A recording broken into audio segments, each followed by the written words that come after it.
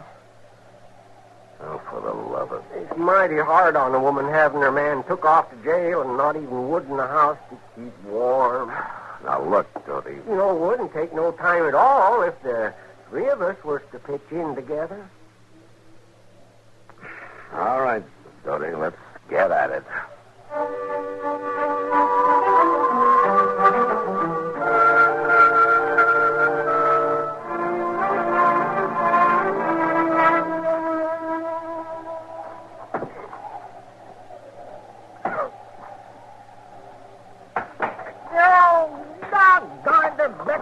What's the matter, Chester? Well, this cussed axe needs sharpening again, Mr. Dillon. It ain't too good a steel. The Marshal's got the best of it. You couldn't prove it by me. Well, listen, sure don't hold its edge none. Oh, here, Chester, let me touch it up with a stone. Oh, my gracious, that edge is mighty cheesy. If you ask me, we've already chopped enough wood to last through this winter and half of that. Stop that, Dodie! That stove eats it up pretty fast. Chester's right, Dodie. We've chopped enough. Well, she's got to use some of it to cook with, too, you know. There's enough here to last so she can make other arrangements. Now, let's pack it into the shed and head back for town before that snow gets any worse. Well, whatever you say, Marshal. Mister! What? You Mr. Still like taking on some victuals? I got some nice hot stew ready. Did you say victuals? Now, we got to get started, Medora. It's getting late. Oh, it won't do no harm to eat first. It'll make the trail shorter, Marshal. Well... My! Just look at all that firewood. But I'm right obliged to you, men. You're welcome, Medora. I reckon I'll need every stick of it, too, with this wind driving the snow in through the north wall of the cabin. God dang it, I clean forgot. Forgot what? The chinking. The chicken? No, the chinking. The chinkins all fell out of the north wall of the house. I was aiming to fix it today. I got a lot of bark slabs cut laying out back to the barn. Now, look, Dodie. Oh, it's mighty hard on a woman in Medora's condition with the snow and the sleet blowing in on it. Dodie, would it be all right if we eat first?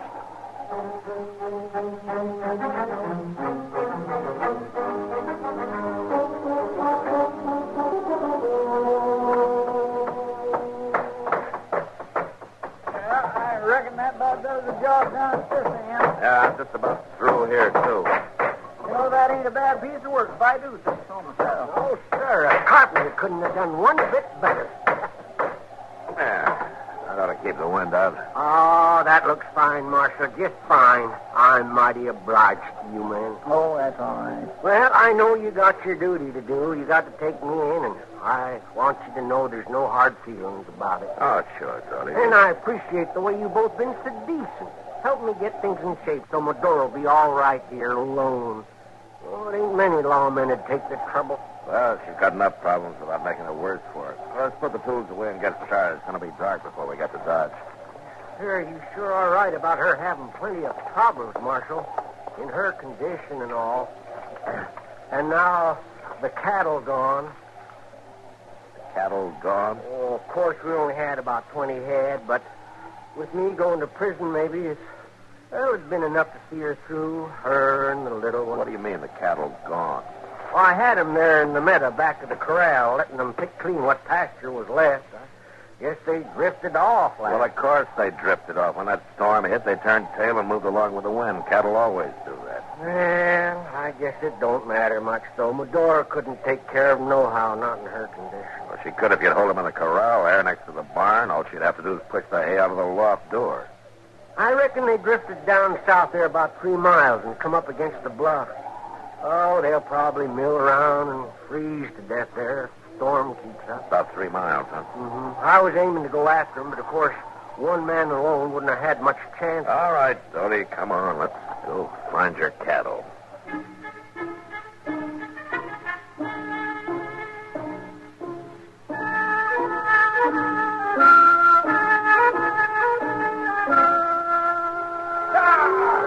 Go on in there. Let's get in there.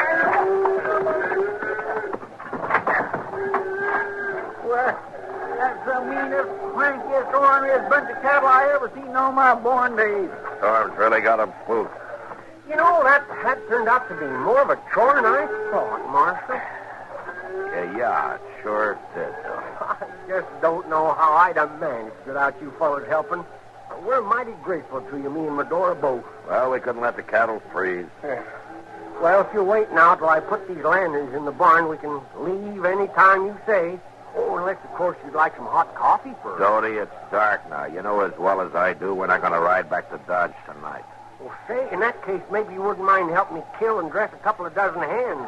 Couple dozen hens? Hang them up under the eaves to freeze. Oh, my gracious. Chicken broth, mighty good for a woman in Medora's. Look, Dodie, we've already chopped your wood, fixed your house, and rounded up your cattle. Oh, you've been mighty decent. All right.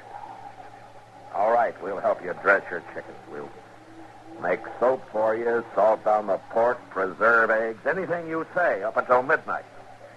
Then I'm going to get some sleep. And at sunup, we're going to ride into Dodge, and you're going to jail.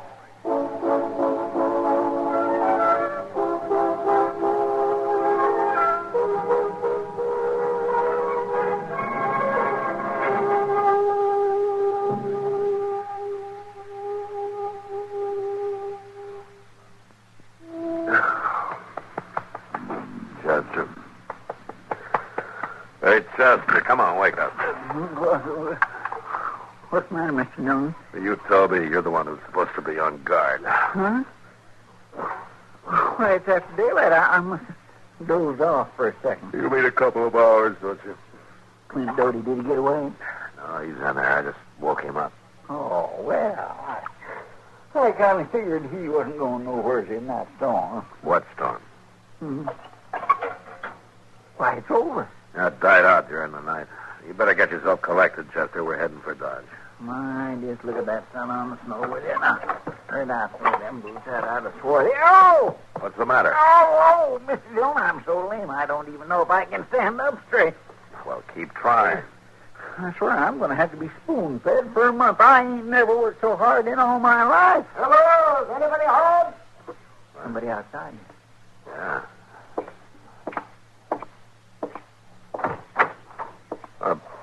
By golly, it's dark. Dog, Well, come on in, you old reprobate. I'm coming, just tying up my horse and buggy. Well, wonder what he's doing out this way. Seeing a patient, I guess. He must have left town awful early. Hey, did somebody ride up? Yeah, it's dark. You about ready to leave, Dodie? Oh, if you're still a mind to take me. Nothing's changed. Well, Matt. Chester. So this is where you've been hiding out. How are you, Doc? Yeah. Oh, good morning, Clint. Morning, Doc. Got any coffee? Oh, have some in 2 shakes, Doc. Medora! Yes, Clint? Will you come out and fix some coffee? Just a minute. What are you doing out here this time of morning, Doc? Oh, the Murdoch baby was acting up, touched the croup, so I spent the night there. Thought I'd just drop over and say hello to the Doties, as long as I was this close. You could have done that in town. I'm taking him in. You're taking him in? Well, for what? Robbing Jonas General store night before last. Robbing the... Now, where'd you get that idea? Jonas claims he recognized him. Wilbur Jonas hasn't got the sense the good Lord gave a gopher. Matt, they caught the fellow who'd done that. What? That's right. There was some drifter riding through town. He threw a lot of money into a poker game, and the boys got kind of suspicious. And he finally admitted the whole thing. So they borrowed the jail keys from Judge Bent and locked him up until you get back. Well, Clint, didn't you tell him? Tell me Clint, he couldn't have done it, Matt. He was playing poker at the time with me and Mark Grimmick in the back room of the livery stable. Dodie. No, Marshal, I didn't lie to you. You asked me if I could prove where I was, and I didn't know Doc's word was actual proof. Clint, Dodie, he done that deliberate, Mr. Dillon, letting us think he was guilty just to get us to do all that work for him. And I suppose the story about your wife having a baby. Oh, that's the gospel truth, Marshal. Well, it sure is, Matt. I'll vouch for that. Let me see now. It's about another 6 months. Around the 1st of July. 1st of July? Yes. I didn't say when, Marshal, and you didn't ask me. Ain't you gonna wish us well? The 1st of July? So help me, Dodie, for 2 cents. Oh, we might even name him after you, Marshal, if we can't think of nothing else. So help.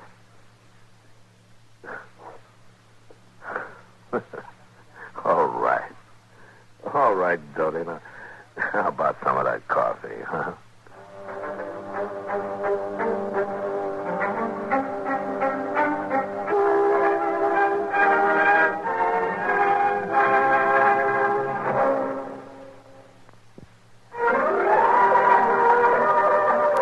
Gunsmoke, produced and directed by Norman McDonald, stars William Conrad as Matt Dillon, U.S. Marshal. The story was specially written for Gunsmoke by Les Crutchfield, with editorial supervision by John Meston.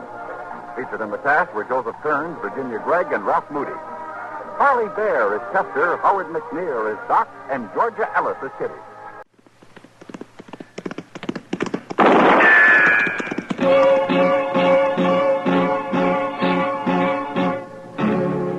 Around Dodge City and in the territory on West, there's just one way to handle the killers and the spoilers, and that's with a U.S. Marshal and the smell of gun smoke.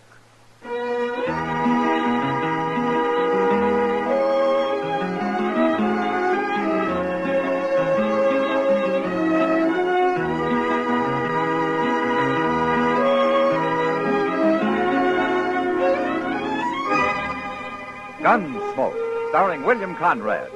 The transcribed story of the violence that moved west with young America. And the story of a man who moved with it.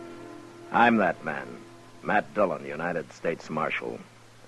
The first man they look for and the last they want to meet.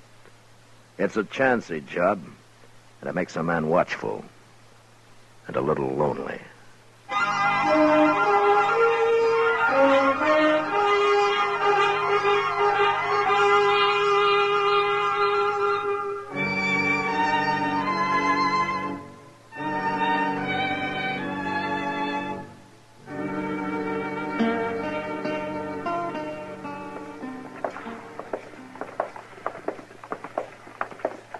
You get caught in the rain last night, Matt? I never left the office, Doc. I stayed home, too. Yeah? For once. Ordinarily, bad weather brings a rash of broken legs and babies with it. All out in the country somewhere. You always told me living in the open's good for a man, Doc. I said sun is good for a man. Well, you'll get some sun next summer, and you'll complain just as hard about that. When I think I could have an office back in Baltimore. When nice, clean people come to see me. Yeah, but nobody needs you in Baltimore, Doc. They get sick there, too, don't they? Oh, I don't know. I've never been there. You've never been? He's never been there. Hello, John. You wouldn't last 2 days in Baltimore, Matt. No? No. People are too polite and well-mannered. Well, you teach me what it's like, Doc, but some other time. Ah, there, now, you see what I mean? Yeah, that's what I mean. Oh, and Chester here. He could use a little refining, too. Well, now, don't get carried away, Doc. Good morning, Mr. Dillon. Oh, Doc. Good morning, Now, what are you doing out here, Chester? Oh, I got up early this morning. All right, so you could sit on the porch here and watch the street like an old man? I already swamped out the office, Mr. Dillon. Yeah, for the first time in 2 weeks. Maybe you ought to get up early every morning. I've got too civilized for that. Wait a minute. You didn't get up at all this morning. You were still up. Yes, sir. How much did you lose? Oh, I wasn't gambling. I was sitting talking to a little old gal I met, kindly keeping her out of the rain, you know. Oh, yes, the guy said, we know, don't we? Oh, yes, yes. And it sure rained a barrel last night, too, didn't it, Chester? It sure did, Doc. Who's this? Some kid. I never seen him before, Mr. Jones. You people tell me where I can find the marshal? You done found him. What's the trouble, son? My name's Gilden, Andy Gilden. Just come up from Texas with a herd. Oh, what's on your mind, Andy? There's a man been shot, Marshal. An unarmed man. What? Up the river a ways, where we're holding the cattle. The trail boss shot him this morning before it got light. We put a guard on the boss. Well, what's the name of this outfit? They're Star M cattle, Marshal. Star M. Then Harley Burke's the trail boss. He won't be for long. Not after this. Burke's a man of temper, and he's pretty rough, but he's decent. Hard to believe he'd shoot an unarmed man. Well, he did, Marshal.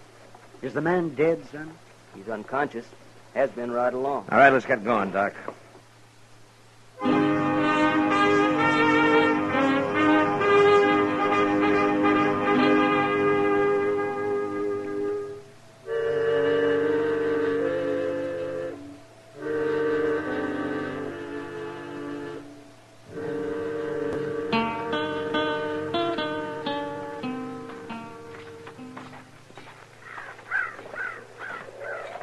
Where is the man, Andy?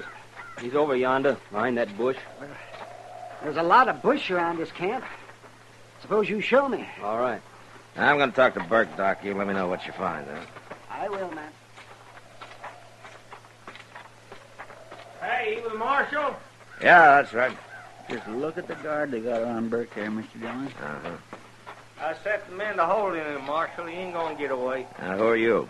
I'm Ruman, Jack Ruman. You help run this outfit? No, I'm just a rider. Well, someone had to take over. All right, Ruman, you can tell those men to fall back now. All right.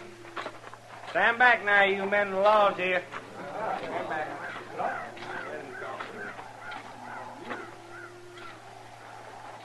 Hello, Burke. Marshal? Tell me you shot a man. Oh, he shot him all right, Marshal. And Hodges wasn't even armed. I wasn't asking you, Ruman. You gotta hear the truth. Burke, he had done nothing but fight with Hodges the whole trip. On his neck about something every minute. Go on, you gotta admit it, Burke. I had no use for him. You hated him. He was lazy and no good. Of course I hated him. Burke, I've known you a good many years. You're as rough a trail boss as there is. You're rock-headed and you drive the men as hard as you do yourself, and I've seen you be downright mean about it. Could be. But I sure never figured you'd shoot a man. Yeah, surprised me too, Marshal. All right, tell me what happened. It was raining. I'd been out with a guard. Only dry spot I could find when I come in was way over there by Hodges. I went to sleep, and he must have woke up and seen who it was. Then he come over and kicked me in the head. Hurt me bad, but somehow I got a bullet in him before I blacked out. You didn't know he was unarmed. What difference it make, Marshal? Make a lot of difference if he doesn't live. Doc here will know about that. No. Hello, Burke. Doc? Well, Doc, how is he? He's dead. Burke? I know. I'll get my stuff together and come with you, Marshal. Who's going to boss this outfit now? Oh, Andy Gillen. Andy? He's just a kid. His pa owns this herd, Marshal. Oh. What do you want, Burke? Andy, your pa sent you on this drive to make a man out of you. Working for a murderer? You're boss now. Sell the herd, pay off the men, and get the rest of the money back to your pa. Can you do that? I'll be right with you, Marshal. Fine boss he was. Hey, Ruman, let's start moving them cattle downriver. Righty. Let's go, you men. Well, what do you think, Doc? Well, Matt, that man Hodges was shot in the head. And by somebody who was lying on the ground. Well, Burke admits doing it. Then I guess he did it all right. Yeah, but there's something he isn't telling me, Doc. And knowing Harley Burke, I'm going to have a hard time finding out what it is.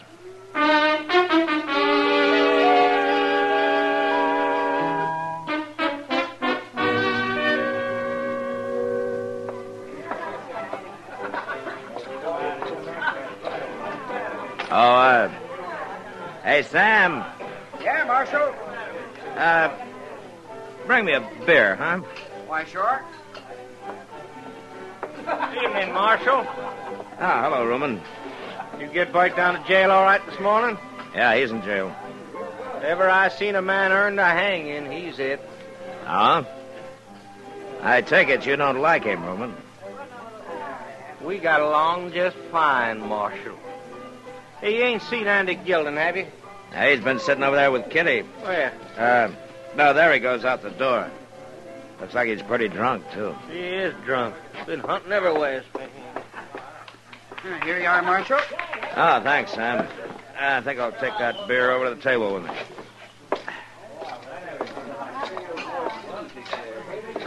Hello, Kitty. You sure take your time, Matt. No? What's wrong? You saw me sitting here with that drunken kid. Why didn't you come over? Well, Andy Gilden may be a kid, but his pa owns the Star M. And Andy's now boss of the outfit. I heard all about his paw. Yeah, he must be a rich man. And he wasn't talking about his money. Oh? He hates him, Matt. I never heard anything like it. Oh, why? The old man's too strict, probably. Like sending him up the trail just to make a man out of him. Yeah. Now that hasn't hurt him, Kitty. Matt, I think that boy'd kill his pa if he had a chance. All he talked about was how he'd like to get back at him. Well, what are you staring at me for? What? Oh, I'm sorry, Kitty. I was just thinking. Thinking about what? I'm glad I talked to you, Kitty. Maybe now I can find out what Harley Burke's holding back from me.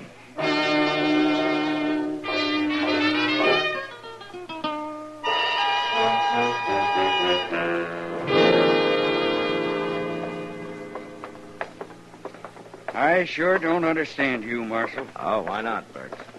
Come in this morning, turned me out of jail. Now you're taking me down to the stock pins.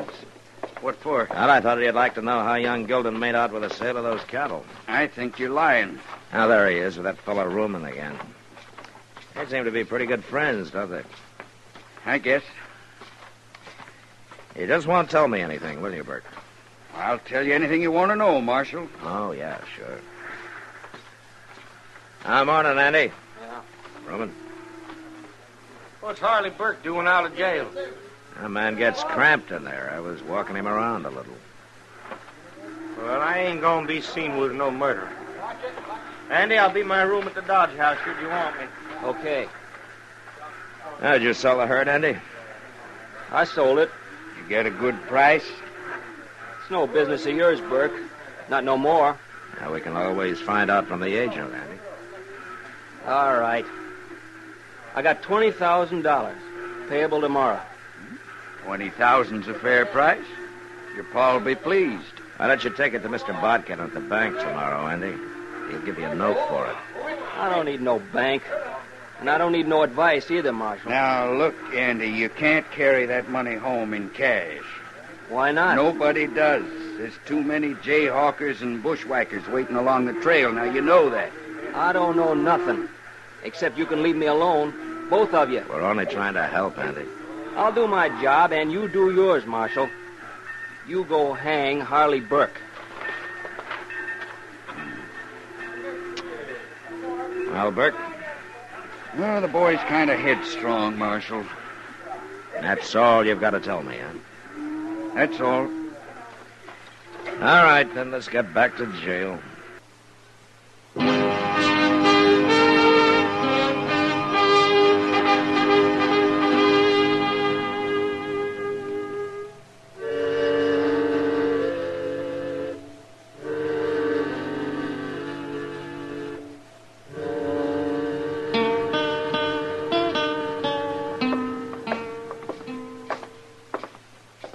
Sure are in a hurry, Mr. Dillon. I want to find Andy before he talks to Ruman, Chester. It's been over a half hour already. There's his room, if he's in it. Yeah, well, let's hope he is.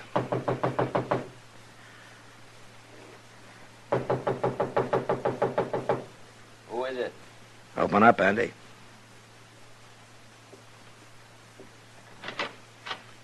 What do you want now, Marshal? Your gun. Here now. What are you taking my gun for? For Chester to hold on you while he's walking you to jail. Jail? Well, you're talking crazy, Marshal. Keep your voice down. Now, here's his gun, Chester. And you put him in a fire cell. And you keep him quiet, huh? Real quiet. I understand. Come on, get moving, Andy. Ow! Now, look here. You don't shut up, I'll lump up your head with this gun. You can't arrest me. I ain't done nothing. Get moving. You can't do this. Of course I can't. Keep walking off.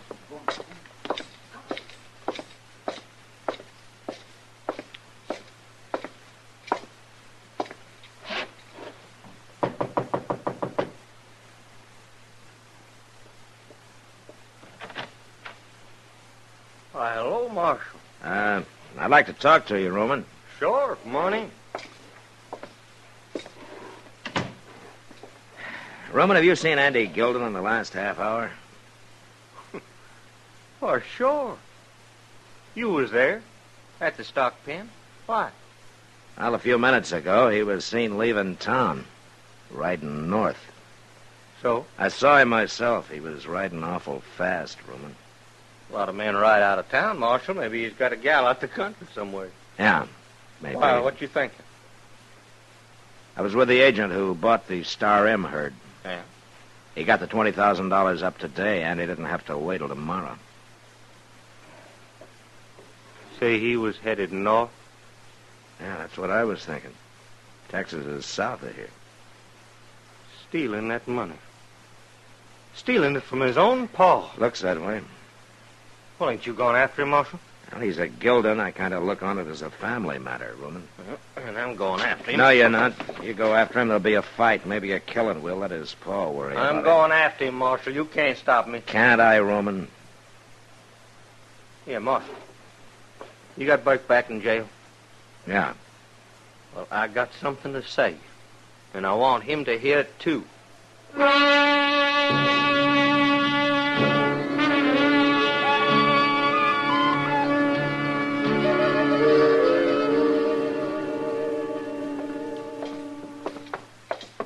Cells are out back, Roman, through that door there. All righty.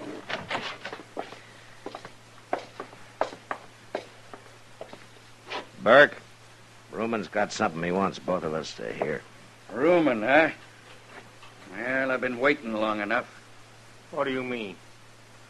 It was you kicked me in the head and shot Hodges. You know what you're going to say? It was not me done it. Of course it was. Now, don't be a fool, Burke. What'd I get out of it? I don't hate old man Gilden. I don't want to steal his money. Nobody stole his money. Mean you ain't heard? Heard what? Andy got paid off for them cattle today, and he rode out of town headed north. He did, huh? And what's more, he told me he killed Hodges. He's lying, and I can prove it. Shut up, Andy. They tricked us. Andy, they tricked us. They got us crossing each other. Roman killed him, and I can prove it. Oh, I'll kill you for that. Roman! Chester? Yes, sir. He got him all right. Got him right in the head. He's dead. Yeah. What'd you let him do that for, Marshal? Well, he wouldn't have talked if I'd have disarmed him, Burke. I had to take a chance. Yeah, I guess you did. Maybe if you'd have talked, none of this would have happened. Well, I knew I didn't shoot that man, Marshal. But I knew the only way I'd ever find out who did was to just wait and see what they was after. Well, you knew they were in it together down at the stock pens. You knew they were going to keep the money. Yeah, but I didn't know which one was the killer. Well, it doesn't matter much now. Andy's dead and Rumen will hang anyway. But why were you protecting the two of them? Why did you take the blame? Because I was afraid it might have been the kid that done it. Old man Gilden's the best friend I got in this world. I couldn't never have faced him if I'd brought his boy up here to hang. Oh. I understand the boy hated him. But he didn't hate Andy, Marshal. All he wanted was for him to be a man. Well, something went wrong with that. Sure did. Burke. Yeah? You did all you could.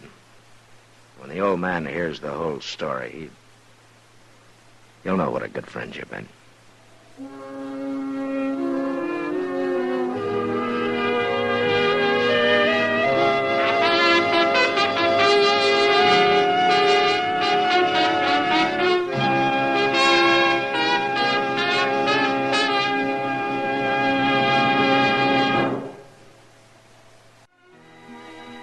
Gunsmoke. Produced and directed by Norman McDonald, stars William Conrad as Matt Dillon, U.S. Marshal. Our story was specially written for Gunsmoke by John Meston, with music composed and conducted by Rex Corey. Sound patterns by Tom Hanley and Bill James. Featured in the cast were William Idelson, Lawrence Dobkin, and Vic Perrin. Parley Bear is Chester, Howard McNear is Doc, and Georgia Ellis is Kitty.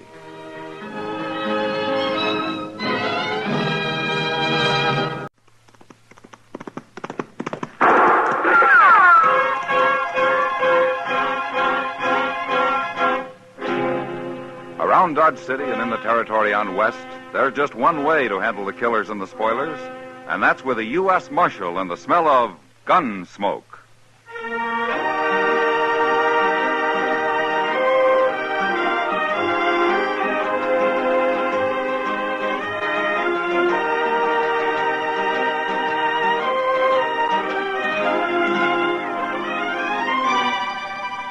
Gunsmoke, starring William Conrad. The story of the violence that moved west with young America. The story of a man who moved with it. Matt Dillon, United States Marshal.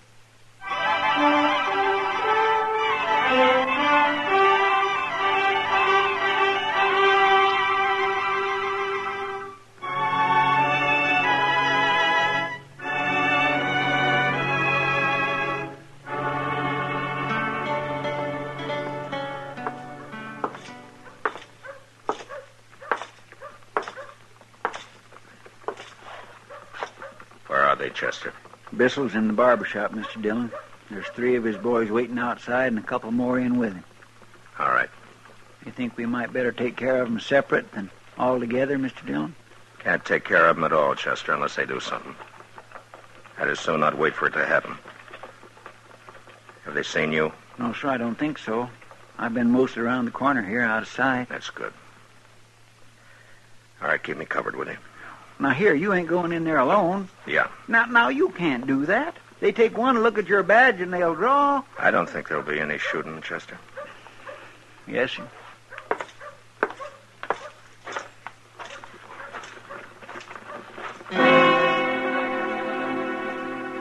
I started across the street to Stapley's barber shop, and I saw 3 gunmen lounging outside. They didn't directly look at me, but they knew I was coming over because their hands slipped down and hung an easy distance from their guns. One of them I recognized as Buffalo Mason, a cowboy who found more money working for Frank Bissell as a gunman than driving cattle up from Texas. The other 2 I'd never seen, but I knew the kind. By the time I'd crossed the street, they'd moved and stood on either side of the door. You want something, Marshal? I hear your friend Frank Bissell's inside. He might be. Seems to me I told you you weren't to show your nose around here again, Mason. You remember? Not rightly, Marshal. Did you say that? Yeah, I said that. Get away from the door. I got a word or 2 to say to Bissell. Well, how's about you tell me the word, Marshal? I'll pass it along. Frank is kind of busy right now. If I wanted to tell you, I wouldn't be needing to tell him, would I? Well, that's so, Marshal. How come you to take all this talk, Buffalo? Why don't you just kick him out in the street? What's your name? Hey, man! Joe. All right, you 2. Take your pal over to the water barrel there and cool him off. Move! Get his shoulder, Buffalo.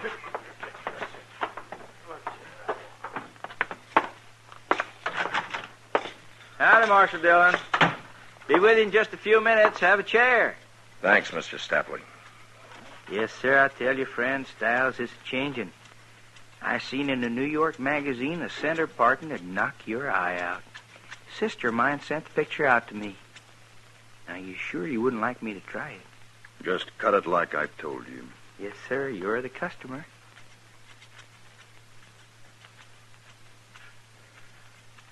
Tom, Yes, Frank? tell Mr. Dillon to step around here where I can see him.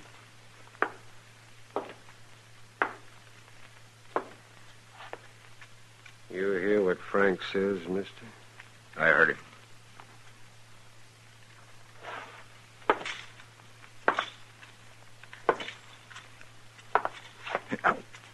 Take it easy, Barber. You're pulling my hair in the back. Oh, I'm sorry, sir. You know what I can see in the mirror, Mr. Dillon?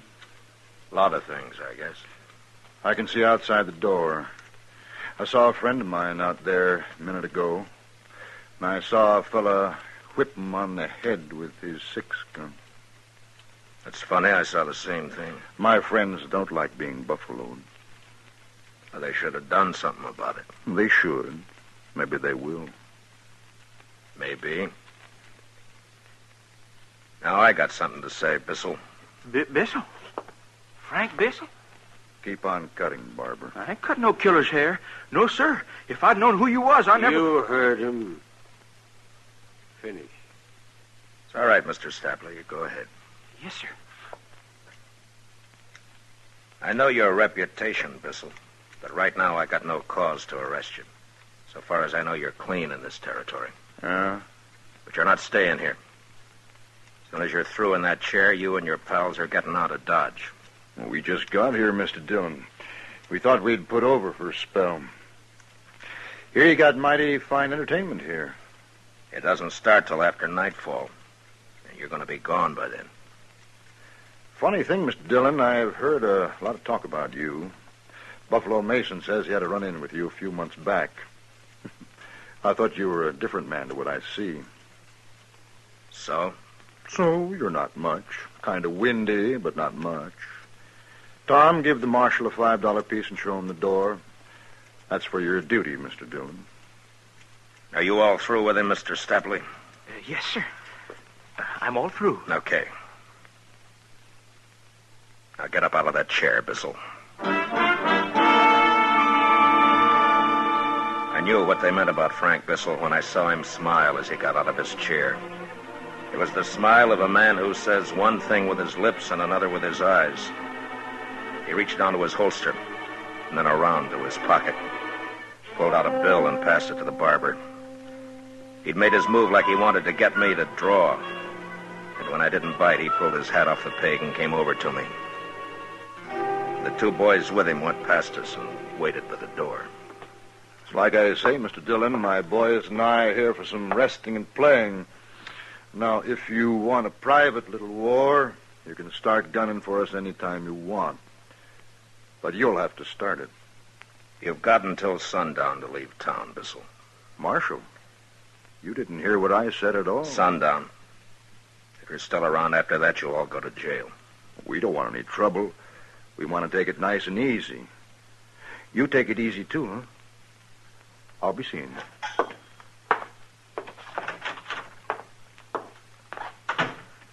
That was him, wasn't it, Marshal? That was Frank Bissell. The Frank Bissell. Oh, Mr. Dillon, if you shot him in here, I could have put up a sign.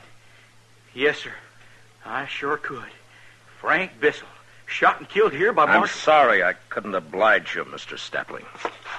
Good day.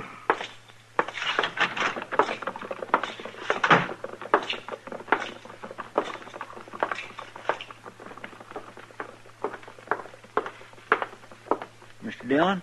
Yeah, Chester. They're getting out, huh? I didn't think it'd be as easy It as isn't. that. Yes, sir, but look, they're riding right on. I gave them out. until sundown. Oh, that's about 2 hours. Hey, you know, Mr. Dillon, in 2 hours, them boys can do an awful lot of trouble. They try and there's going to be trouble. Yes, sir. You want me to follow her and see where they go? No. Now we'll wait back at the office. On the way back, I stopped at the saloons and told the boys to send out word if Bissell and his gang came in after sundown. I told them I'd be waiting in the office. When I got to the Texas Trail, Kitty was leaning against the bar, singing. A half a dozen cowboys were standing around, drinking, but listening quietly. It was a kind of a sad song. Home on the range, where the deer and the antelope play, where seldom is heard discouraging word, and the skies are not cloudy all day.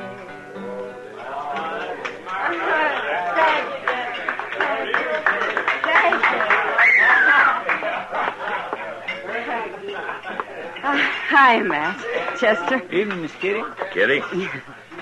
Well, never heard that song before. Well, I haven't either. Fellow was in a while back, brought it by. He wrote out the words for me. It's nice, isn't it? Yeah, it's fine. Say, Kitty, there might be a little trouble tonight. Oh? Yeah, Frank Bissell and his boys are in town. I heard. It's all over town. I know. Let me know if they come in, will you? Sure, Matt. Okay.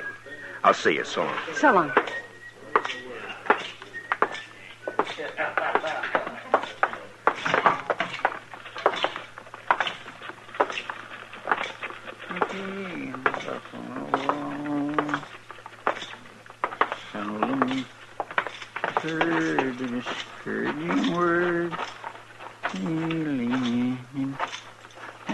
Mighty tuneful, Mr. Dillon.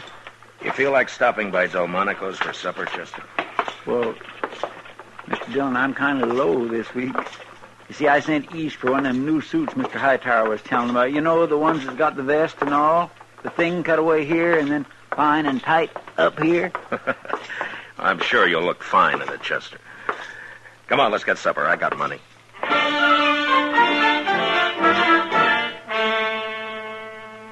It was about sundown when we got through supper. I'd gone in Delmonico's mostly with the idea that Bissell would head there himself.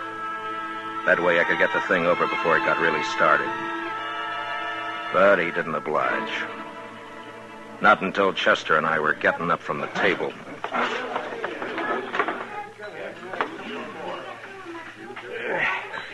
My gracious, Mr. Dillon. I feel swole up like an overfed puppy dog. You look like one. Mr. Dillon, look. Coming in. Yeah, I see him.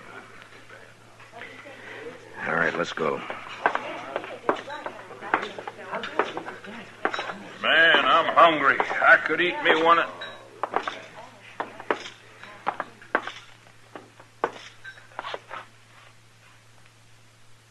Well, hello, Mr. Dillon. Say, how's the food in here? It's sundown, Mr. Bissell. Yeah, it's late for me to be eating. The boys, too. We're hungry. Come outside. Mr. Dillon, we just came in for a nice, quiet meal. You don't want trouble with all these people in here, Mr. Bissell. Now, you do as I say. Outside, come on. Huh? You want to start trouble, Marshal? Buffalo, where's your manners? There's women folk in here that might get hurt if shooting started. Frank, you heard... You heard what I said. Besides, Mr. Dillon isn't going to do anything. He's just got to make noise like he does. So people will think he's doing his job. Well, Mr. Dillon, I sure would like to stay and talk, but... All right.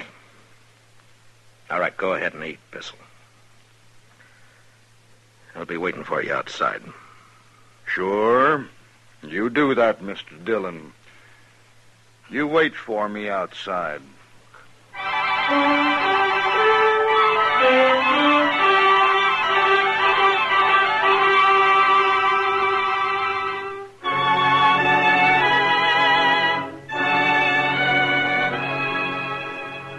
I knew there'd be a lot of talk in Dodge. Some would say that I should have drawn on Frank Bissell and his gang right then in Delmonico's. Well, I had my own opinion about that. Chester and I waited outside for Bissell to get through and come out. By that time, the word was out, and it sounded like every cowboy, bullwhacker, and buffalo hunter in Dodge was hanging around waiting to see the fun. It was dark then, and the moon was rising. A lot of them boys has come up from the other side of the tracks, Mr. Dillon. I know. You got any tobacco on you, Chester? Yes, sir, right here in my...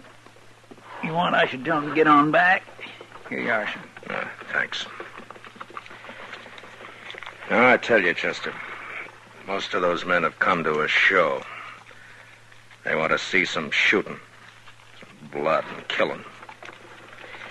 Well, seeing how long that's what they came for, I don't figure they'll want to be any part of that show. Yes, sir. What are you aiming to do when Bissell comes out? Arrest him, fine Bissell $100 and the others $25 apiece. And lock him up for the night. Yes, sir. The crowd got bigger, and it got quieter, too. Standing on both sides of the street with a respectable distance between themselves and the entrance to Delmonico's, where Chester and I waited. It was going on 8:30 when the door opened, and Frank Bissell stepped out, his boys following after him.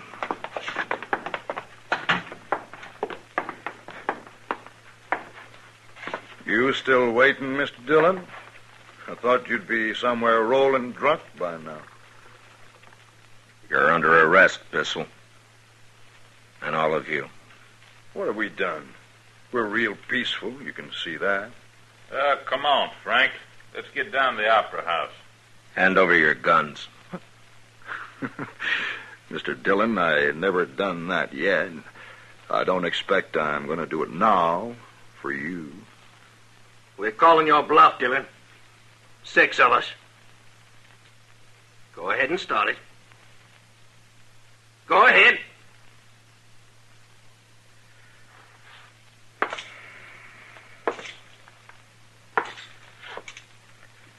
I don't want any killing, Bissell. Now you come in quietly. No, Mr. Dillon. I'd made up my mind even before he answered because I knew he wouldn't back down. And the crowd was watching. And in that same second through the window of the restaurant, I saw the figures of 2 women and a child making for the door. They were right in line with any shooting I might do. Bissell and the others were directly in front of them. And now they had their guns drawn.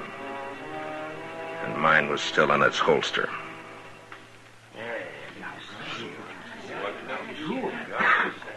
Oh, now, I've heard you're pretty fast, Marshal. We'll talk, Frank. Lots of talk, that's all. Sure. Now, you be a good fellow and go about your business. We're going down to the Opera House. Don't come looking around because next time we might have to be real painful with you.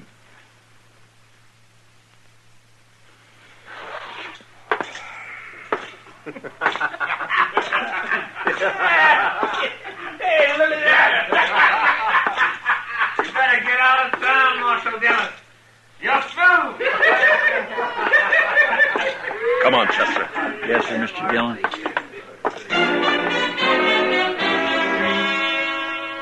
I'd made 2 mistakes. First going to Delmonico's and figuring I could bluff him out of town without any shooting. And then not getting Bissell away from the restaurant door before calling him.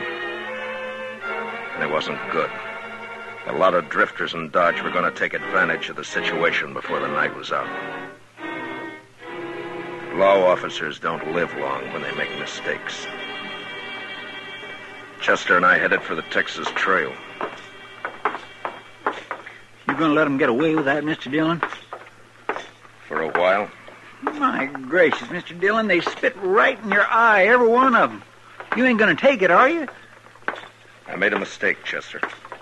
Now I got to make it right. Yes, sir, I know, but this will be all over town.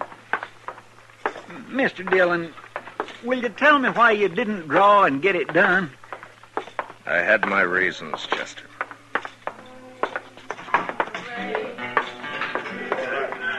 Where the deer and the antelope play, where seldom is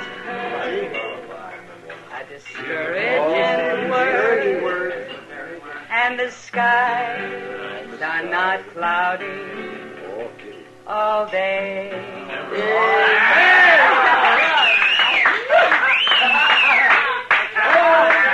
Matt, I heard you were waiting for Bissell over at Delmonico's.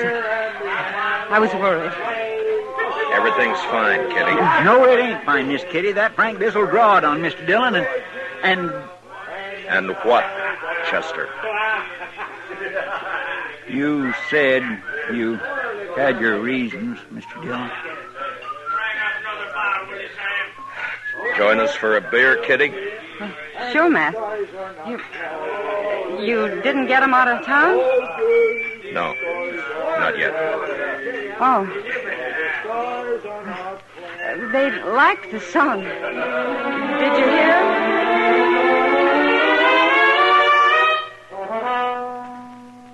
We sat in the Texas Trail. Chester nervous and looking to the door every minute or so. And as a cowboy drifted in, and then another, and a couple more, I could tell that news of what had happened outside Delmonico's had spread. That's the trouble with a reputation. You build it or you get it built for you. It's like a trap. You gotta stay a step ahead of it. If you don't, there's always the question. Even with the people you think you know real well. Like Chester and Kitty. And I knew they were wondering why I'd backed down. I let a half hour go by, which I calculated was enough time for Dodge to make a hero out of Bissell. And then it was time to go.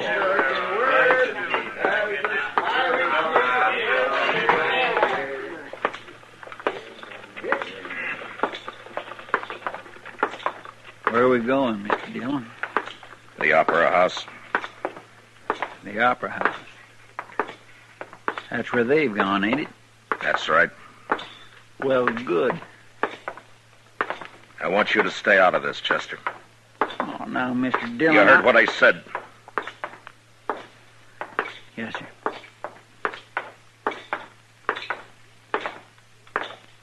Mr. Dillon?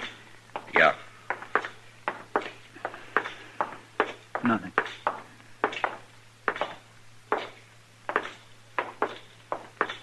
Now remember what I said, Chester. Keep out of it until you're told. All right, Mr. Dillon, I will. It was between shows at the Opera House, and most all the customers were in the saloon next door. Bissell was at the bar, and his pals were around him, and a dozen or more newfound friends standing him drinks. Yeah, the news had got around all right. And the gunman was a hero. He'd made the law back down.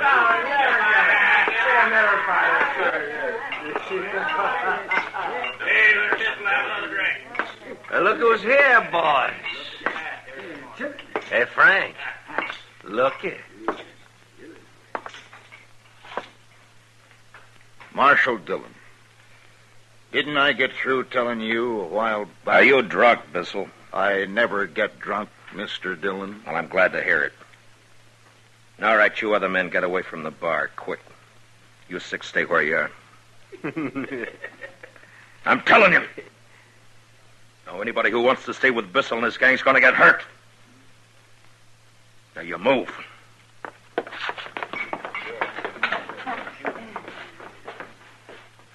He sure is tough, Frank. Okay. Mr. Bissell. Draw. Oh, now, Mr. Dillon. You don't want me to do that. Yeah, leave me do it, Frank. I need the practice. No. No, wait a minute. No, I think he means it. Sure, Mr. Dillon. I guess I have been riding you pretty hard. Sure. Anytime you... Well, when are you going to draw, mister?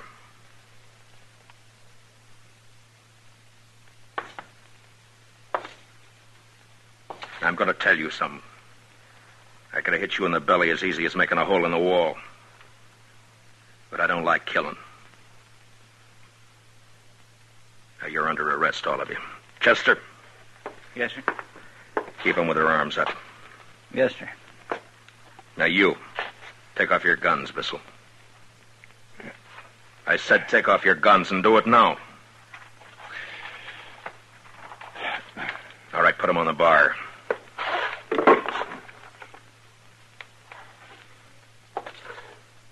Now, I'm putting my gun on the table here. If I'm not on my feet to get it when you and I are finished, it's yours. And I'm through as Marshal here. Yeah. Oh! Here! Hold that. Come on. Get him. Stop. Hit him, Fred.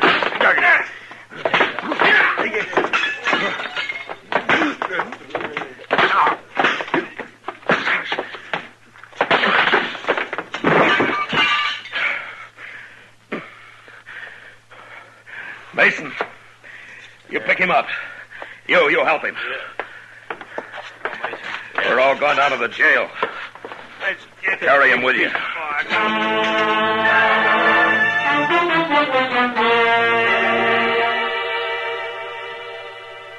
So I made a show for the town. And a lot of big words to go with it, and they swallowed it. And Bissell and his gang lost everything, including their conceit. We put them in jail overnight, and the next morning each man was fined $25, Bissell $100. And they rode out of Dodge. I'd be a liar if I didn't admit I did a little more than my job when I threw my gun away and worked Bissell over with my fists.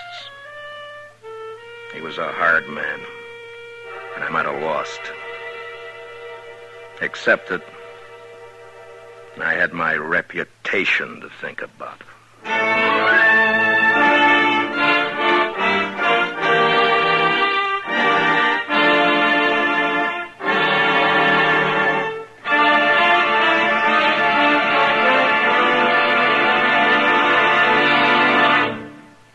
Gunsmoke, under the direction of Norman Macdonnell, stars William Conrad as Matt Dillon, U.S. Marshal.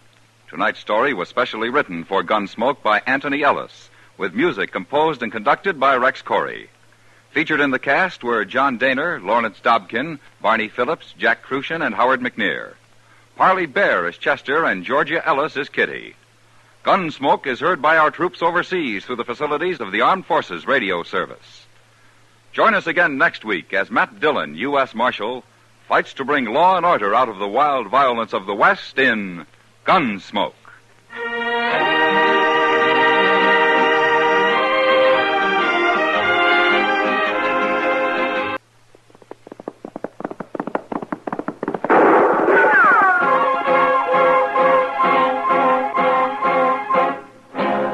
Around Dodge City and in the territory on West, there's just one way to handle the killers and the spoilers, and that's with a U.S. Marshal and the smell of Gunsmoke.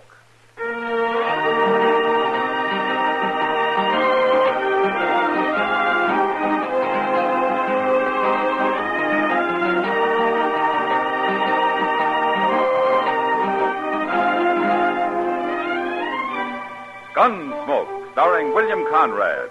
The story of the violence that moved west with young America. The story of a man who moved with it. Matt Dillon, United States Marshal.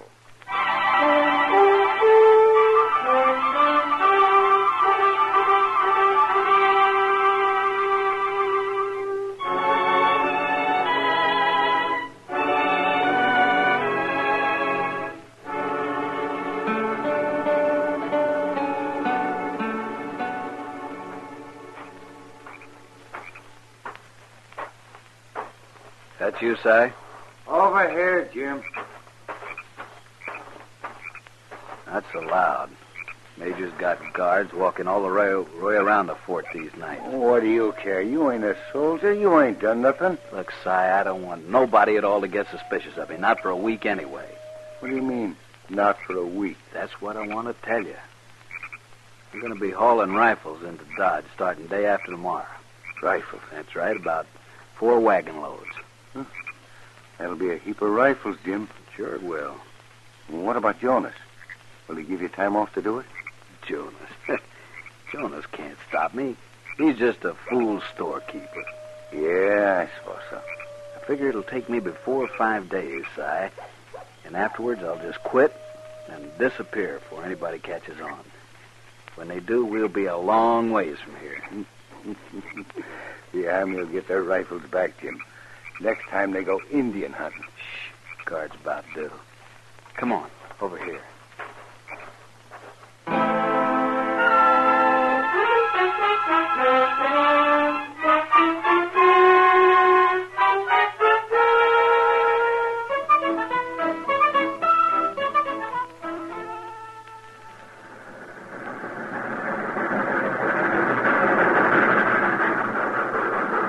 She made it, Mr. Dillon, for the first time all week. She made it. Now, you can't expect the train to pull in on time every day, Chester. Well, the railroad people expect her to. Otherwise, they wouldn't write it down on the schedule board up there. Well, that's the time they hope she'll arrive. Well, then they ought to say so. With all their money, they can afford to be honest about such things.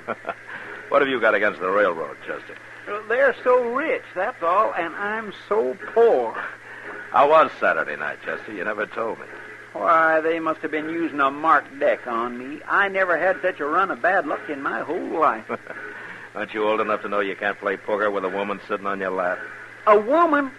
We was in the OK stable, Mr. Dillon. We didn't even have a glass of beer. Then you didn't have much fun for your money, did you? No, sir. I didn't enjoy 1 minute of it. Not 1 minute.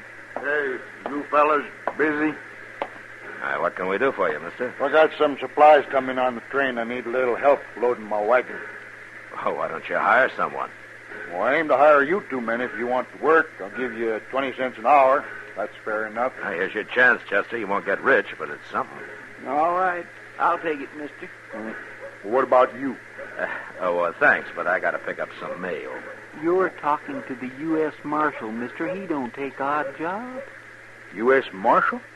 Not a fact. But I don't see no badge.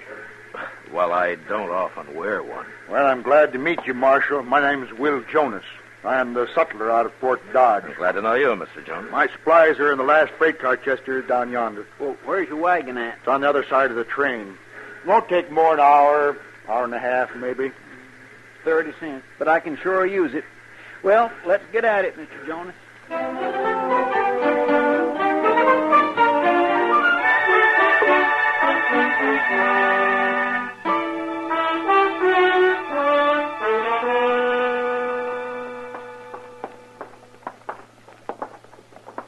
Funny thing, Mr. Jonas, I never knew what a sutler did before. If you was in the Army, you'd know, Chester. Sutler is to the Army what a general storekeeper is to civilians.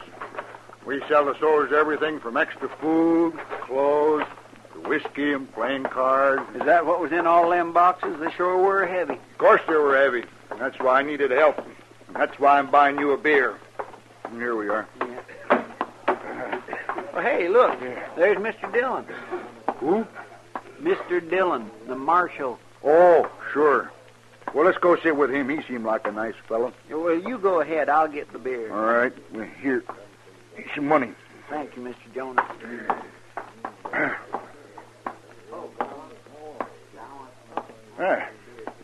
Join you, Marshal? Sure. Sit down, Mr. Jonas. Yeah, I ought to have met you before, Marshal, but I usually drive straight to the depot and straight back to the fort. Oh? Have you been at the fort long? 3-4 months. I've been a sutler for 10 years, ever since I got married, in fact. Is your wife at the fort? She is. She helps keep the store there. There we are. Beer looks mighty good to a working man. Don't take on airs, Chester. It wasn't much over an hour. Here's to you. Yes, sir. Don't you have some sort of rank in the Army, Mr. Jonas? No, it don't mean much, Marshal. I'm sort of warrant officer. I ain't really in the Army, though. In fact, the major's about to fire me any day as things stand.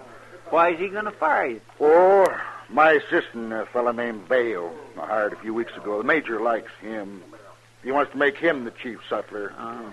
See, this Bale is willing to do extra work for the Army, so the major's always calling on him for this and for that. And it's the work the soldiers ought to do, and I just won't do it myself. Not without extra pay, I won't. What sort of work, Mr. Jonas? Oh, all kinds of things. Hauling stuff, mostly. Bale's got a wagon of his own. He's no good. I don't like him, nor do I trust him. Oh, why don't you fire Vale, then? Too late now, Marshal. It looked like sour grapes. And the Marshal would just The major, rather. He'd just hire him back as soon as he got rid of me anyway. That major sounds like a real hard-nose to me. I suppose.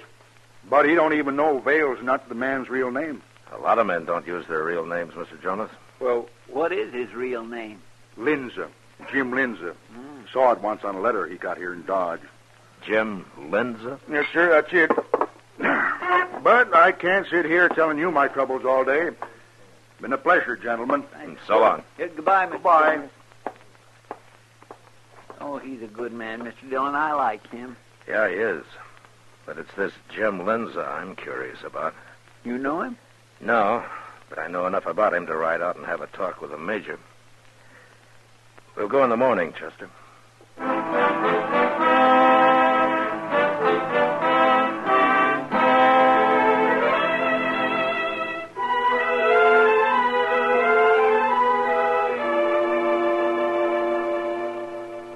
While you're talking to the major, I think I'll go see Mr. Jonas. Okay, Chester. I'll meet you there afterwards. Marshal Dillon? Yeah, I'll see you after, Mr. Dillon. Yeah.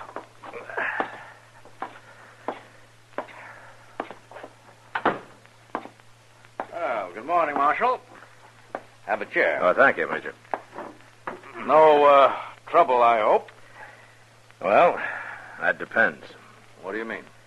Major, you got a man out here called Vale, the sutler's assistant. Vale, oh, yes. Very willing fellow. Hard worker. What about him? He's got another name, Jim Linza. So? If he's the Linza I've heard about, he's not a very good man to have around an army post. State your case, Marshal. Well, there is a Jim Linza who's a renegade. He's spied for and fought with the Indians, sold them supplies, all of that. You think this is the man, Marshal? Well, he has the same name. And you'd condemn a man for that? No, but I'd sure keep an eye on him and find out what he's up to. I see. I think Vale's all right, Marshal. I don't think he's a renegade. Yeah, but, Major, if he is, he could sure cause a lot of trouble. One man against a regiment of cavalry? Well, I didn't say he might take on your troops single-handed. Oh, of course not. Marshal, who told you Vale's real name is Linza? Man whose word I think I can believe. Will Jonas, wasn't it? Oh, you don't have to answer. I've been watching Jonas. He's only interested in his store. I know what he's trying to do. Jonas seems like a good man to me. Perhaps, but you're not in command of Fort Dodge. No, I'm not. Command has its problems, Marshal. I wouldn't expect a civilian to understand them. All right. But what about Linza? Well, thank you for trying to help, Marshal. I'll handle the matter. By firing Jonas and making Linza your sutler, is that right? I've been thinking about it, but I'll still call him Vale. All right, Major. I warned you. Good day. Good day, Marshal.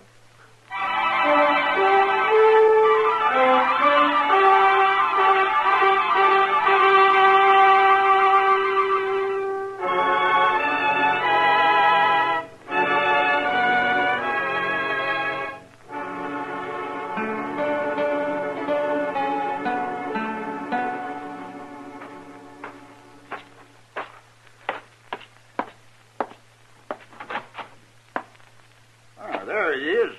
Come in, Marshal. You're just in time. Hello, Mr. Jonas. In time for what? Chow. Mrs. Jonas is expecting you. Chester here already accepted. Because they insisted, Mr. Dillon, that's why. Well, if it isn't putting you out. Oh, glad to have you. We live right in the back of the store here. Lil, come on out and meet the marshal. Well, here she is. Lil, this is Marshal Dillon. How do you do, ma'am? How do you do, Marshal? It's good of you to fix dinner for us. No trouble, Marshal. If you don't mind dried vegetables, that's about all the Army ever eats. Sounds fine, ma'am. Well, some of the boys brought some fish last night, though, and I'm sort of fixing it all together. Fish stew. Oh, I've made that myself. Well, then I hope you'll like mine, Chester. Oh, I will, ma'am, especially seeing as I'm half starved. I'm sure it's going to be just fine. Well, I like cooking for hungry men. It'll be ready in a few minutes. You can wash up out back. Oh, well, thank you, ma'am. There's soap out there and a towel, if nobody's run off with it yet. Oh, now who'd do that, Lil? I don't know, but the boys seem to figure it's a good place to find a clean towel. Oh, they always return it. Dirty, of course.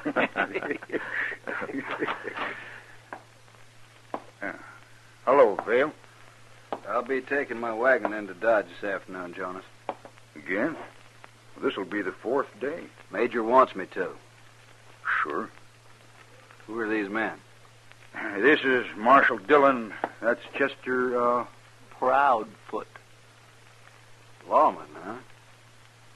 Ain't you supposed to be in Dodge? I'm not a town marshal, Vale. I'm a U.S. Marshal.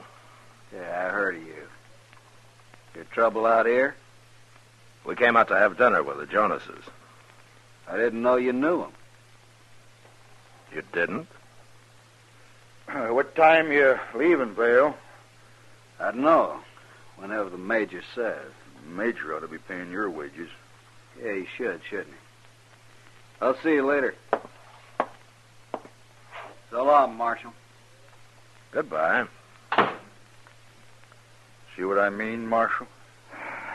Yeah. Well, you all go wash up and we'll sit right down. Hurry up, though.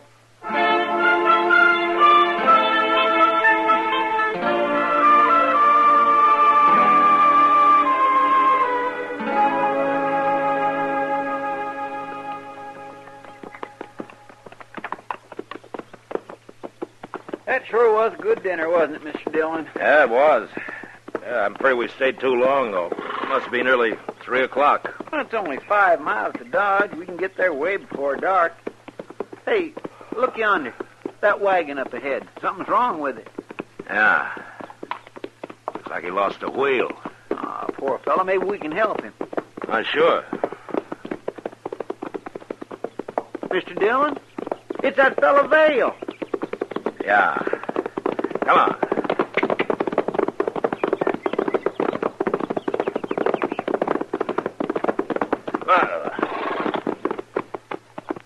Hello, Vale.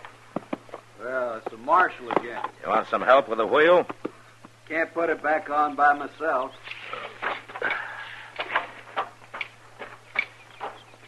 There's a pole in the ditch over there. We can use it for a lever. I'll get it. Yeah.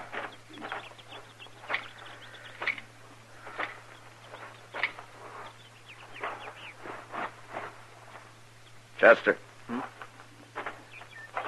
Look here. In the wagon box there. What? My goodness. He's got a load of rifles. Yeah. Put the canvas back. Here he comes. You think he stole them? I don't know. That pole's no good. It's rotten. What do we do now? Well, we could ride back to Fort Dodge and send some help out to you. Oh, no, I don't want that. No? Why not, Vale? I just don't, that's all. Well, it'll take at least 4 men to lift this wagon. Unless you want to unload it first. No, and I ain't going to unload it. Wait. Here come some soldiers. That's the major. Yeah, so it is.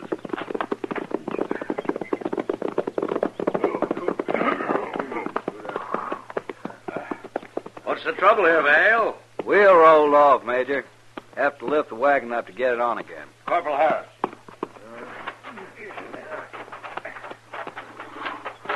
All right, now, if you men will just get under it now. Get it up good now. Here we go, on. Oh, Marshal, step over here, will you? Sure.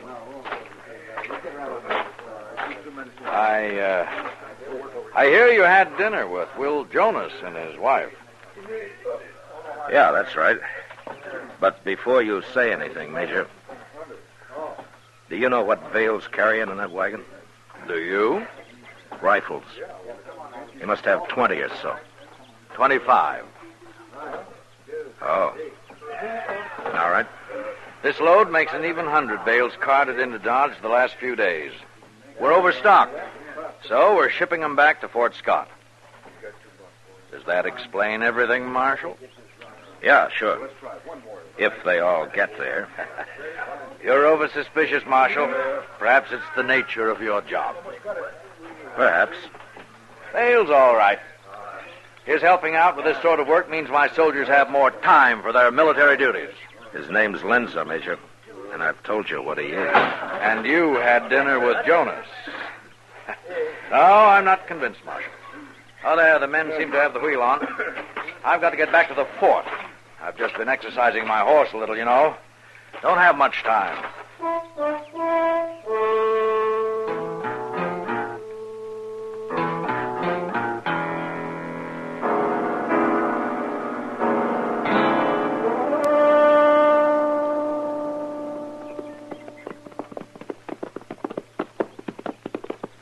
We'll get behind this bluff, Chester. He can't see us.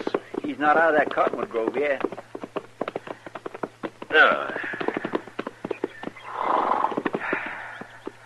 We'll trail him like this all the way into Dodge. And if nothing happens on the road, then they're stealing those rifles off the train somehow. They? Well, I doubt if Lindsay's working alone. It'd be too difficult. You're pretty sure he's stealing them, aren't you, Mr. Dillon? Well, from what I've heard of Lindsay, he can make a lot of money off of some good rifles. He'll probably trade them to the Indians for horses and then sell the horses. He and whoever's in on it with him. Plum makes me boil to think of that major about to fire Mr. Jonas and then letting this Lindsay get by with everything. Now, he's doing what he thinks right, Chester. He'll learn. I sure hope so, sir. And before it's too late. Where is that wagon? He should have come out of those cottonwoods a long time ago. Maybe his wheel fell off again. I hope not. Oh, there he is. No, that's a different wagon. Well, it sure is. And it's headed this way. Look, it's left the road. Yeah. I didn't see a wagon hunter come through there, did you? No. It could have been hidden easy enough, though. There's Lindsay's wagon now, just leaving the trees. What'll we do? That first one will be over here pretty soon. Yeah, let's drop back a little, Chester. They might see us. Yes, sir.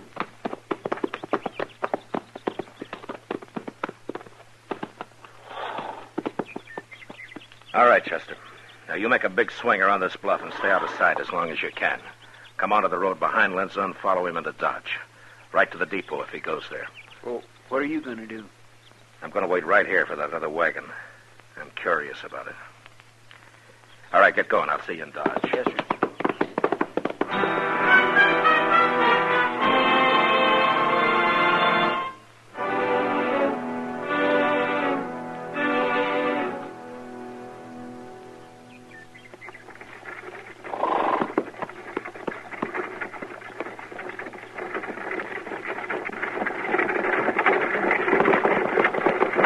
Pull that team up, mister. Don't shoot. Easy. All right, now wrap your hands around those lines. Now 2 or 3 times. Fill them up. All right, now jump down. Arms high. You got that drop on me. I won't try nothing.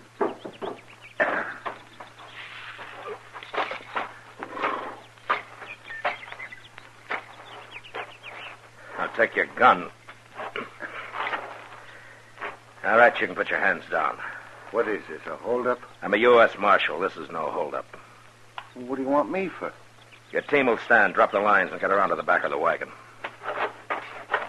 What's this all about, Marshal? I ain't done nothing. And I don't want you, and I'll apologize to you. But first, I want to see what you're carrying. I can tell you that. It's just a bunch of shovels, and I'm late home, Marshal. Well, let's see them. Jerk that canvas off. Go on. Okay, Marshal. So they ain't shovels? No, they're sure not. Well, what's wrong with a man having a few rifles? Nothing. About 15, I make it. That right? 15. Now, can I go? What's your name, mister? Cy Wills. All right, I'll find out your real name later. Get back on the wagon. I bought them rifles. Gonna trade them off around the country to cowboys and hunters and the like. Yeah. Go on, get up on the box. Can I go now? Sure, you can go. Right ahead of me, straight into Dodge. Now get moving, Wills.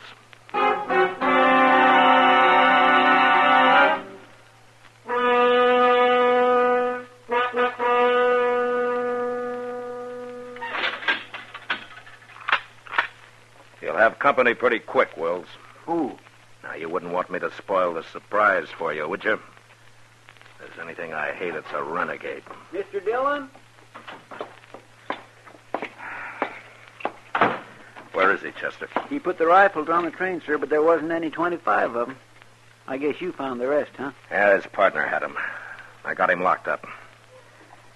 Where's Lindsay now? I followed him to the Longhorn. He's in there. Yeah. The wagon's out back, Chester. You better stack those rifles in the office here. Yes, sir. I'm going after Lindsay. Well, you shouldn't have any trouble. He's not wearing a gun. I know. I'll be back shortly.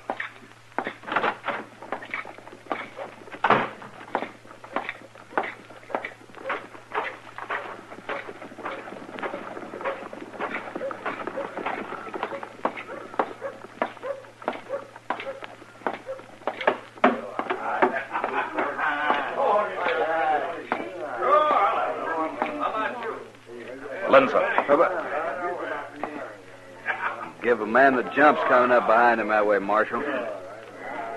What are you doing anyway? Why'd you call me that? It ain't my name. You're under arrest, Lindsay. My name ain't Lindsay. You got nothing to arrest me for. Your partner's waiting for you, Lindsay. I just locked him up. I got no partner. What are you talking about? Where are the rest of the rifles? What did you do with them? I don't know nothing about it. All right. I just thought it might go easier with you if you and Wills recovered all the rifles. It's up to you. Okay, Marshal. We stole a few rifles. That ain't so bad. If I tell you where they are, will you let us go? Or at least let me go? You'd cut anybody's throat, wouldn't you, Lindsay? We'll find the rifles. Come on. All right, Marshal. I won't give you no trouble. He just broke his arm. Pick up the knife, Sam. Are you coming quietly now, Lindsay, or do you want me to break your neck? I'm through, Marshal. I got a dock for my arm. You're bleeding, Marshal. Do you stick you?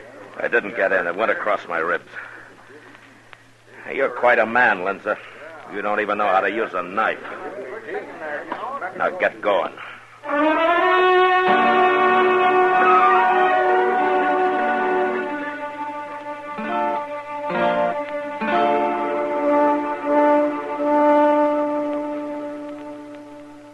I heard what happened yesterday, Marshal, so I come in early this morning. Well, glad to see you, Mr. Jonas, anytime.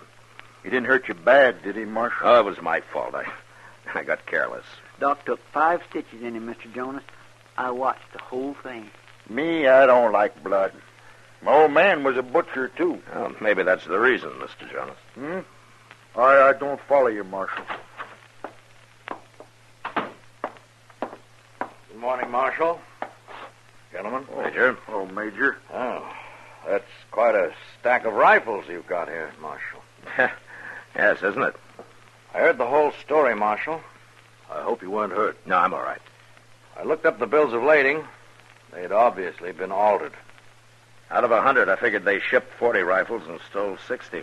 Yeah. You still got that Pawnee Scout, Big A? Yes, I have. Well, Chester will ride out and chime the wagon tracks. Big A will find the rest of your rifles for you. Good idea. Oh, Mr. Jonas, I'd like to apologize to you, sir.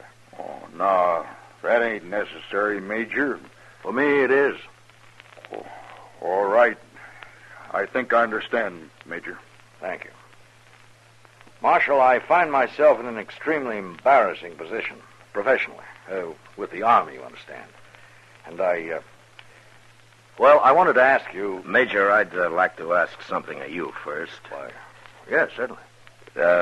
Those 2 men I got locked up, I was wondering if you'd take them back to Fort Dodge. It's sort of a military matter anyway. You could try them out there. Well, that's very decent of you, Marshal. Well, I figure once is enough in any one day for a man to admit he was wrong. Thank you, Marshal. I'll send a guard in for the prisoners. Mr. Jonas, would you care to ride back to Fort Dodge with me? I came in alone. Oh, be happy to, Major.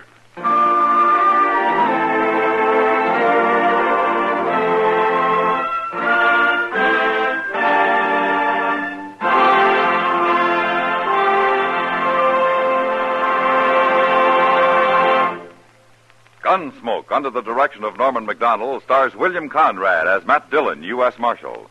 Tonight's story was specially written for Gunsmoke by John Meston, with music composed and conducted by Rex Corey. Featured in the cast were John Daner, Harry Bartell, Joseph Kearns, Julie Conger, and James Nusser. Parley Bear is Chester.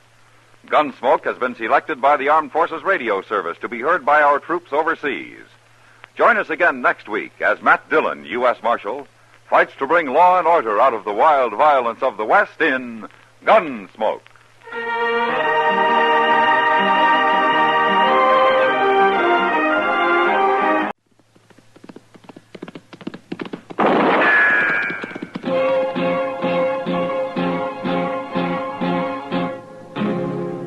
Around Dodge City and in the territory on West, there's just one way to handle the killers and the spoilers, and that's with a U.S. Marshal and the smell of Gunsmoke.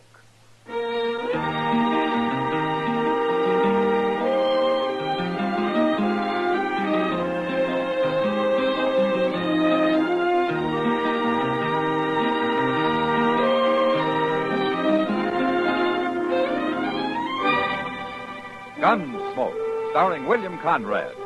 The transcribed story of the violence that moved west with young America. And the story of a man who moved with it. I'm that man, Matt Dillon, United States Marshal. The first man they look for and the last they want to meet. It's a chancy job, and it makes a man watchful and a little lonely.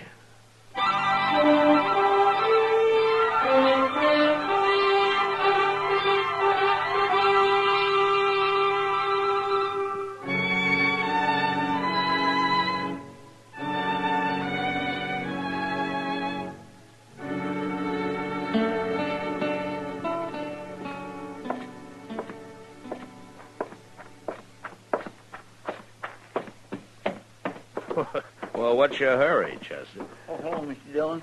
I'm going over to the stable. No, what for? You leaving town? No, sir. Hank Young's over there. I got to see him. Well, I'm not doing anything. I'll go with you if you don't mind. Well, good. I run into Mr. Bowers, and he asked me to give Hank a message for him. No? Well, Hank is a real nice fellow, Mr. Dillon. Well, I didn't say he wasn't, Chester. Yes, sir, I know. But I was just thinking there ain't many fellows around here steady and peaceable as he is. I guess that's one reason Bowers has kept him working at the ranch for so long. Mm-hmm. There he is. Where? Cinching up his saddle with his back to us there. Oh, yeah. Yeah, Mr. Dillon, I'm going to surprise him. Walk easy, huh? Okay.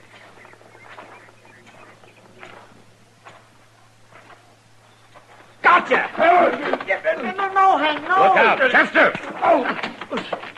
Now, take it easy, Hank. Oh, Marshal. I didn't know who it was. You shouldn't come up on me like that, Chester. Merciful goodness, I guess I shouldn't. Now, where'd my gun? Oh, there's my gun. Yeah. It's a wonder it didn't go off, you hitting at me that way, Marshal. How come you're wearing a gun, Hank? I don't think I ever saw you with one. I've wore guns before, Marshal. No, I meant around here. No, maybe not around here. Hank, Mr. Bowers is going to be an hour or so longer than he thought. He is, huh? Uh-huh. All right, you tell him I'll see him out the ranch. We've got work to do out there. So long. So long. So long, Hank. My, I guess I really upset him. Something sure has. Hank ain't never acted like that before. We're always kindly teasing each other. Well, I wouldn't worry about it. Dillon? Yeah. I want to talk to you, Marshal. Well, go ahead. My name's Quillen. Ben Quillen. I've only been here a few days. I've been meaning to get acquainted, but I thought I'd do a little scouting around for myself first. No? What's the name of that man you was just talking to, Marshal? Well, why? Oh, he kind of fits the description of a fella I've been hunting. You see, I'm a deputy sheriff. No? There's my badge. Deputy Sheriff, Prescott, Arizona. Yeah, I got papers to prove it, too. Yeah, you've come a long way, Quillen. I think it's going to be worth it, Marshal. Here. Take a look at this. What is it? It's a warrant for Ike Abbott. Prescott, Arizona, July 6, 18. Something. It's kind of smudge. You read the description. Don't Ike Abbott sound like your friend who just left? Sure does to me. Same height, same build. Same kind of face, brown hair and eyes. Just about everything. Is that true, Mr. Dillon? Oh, it fits generally, yeah. But what's he wanted for? It's a warrant for his arrest, Chester. He's charged with murder. Hank? We heard he was hiding out around Dodge somewhere. He's been here about 3 years, hasn't he? Yeah, just about. Why didn't you make your arrest a few minutes ago, Quillen? I wanted to be sure, Marshal. And I also want to talk to you first. After all, this is your territory. Hank's wearing a gun, Quillen. Does he know you? No. But I've been asking around about anybody from Arizona. He must have heard about it. Well, I guess I'll ride out and take him. No. What? Hank Young's ready to fight. I don't want to kill him. I'll go. You mean you'll bring him in for me? Well, if I'm sure he's the man you're after, then I think I can find out. Okay. Well, watch your step, Marshal. He's already killed one man. Don't worry, Quillen. So have I.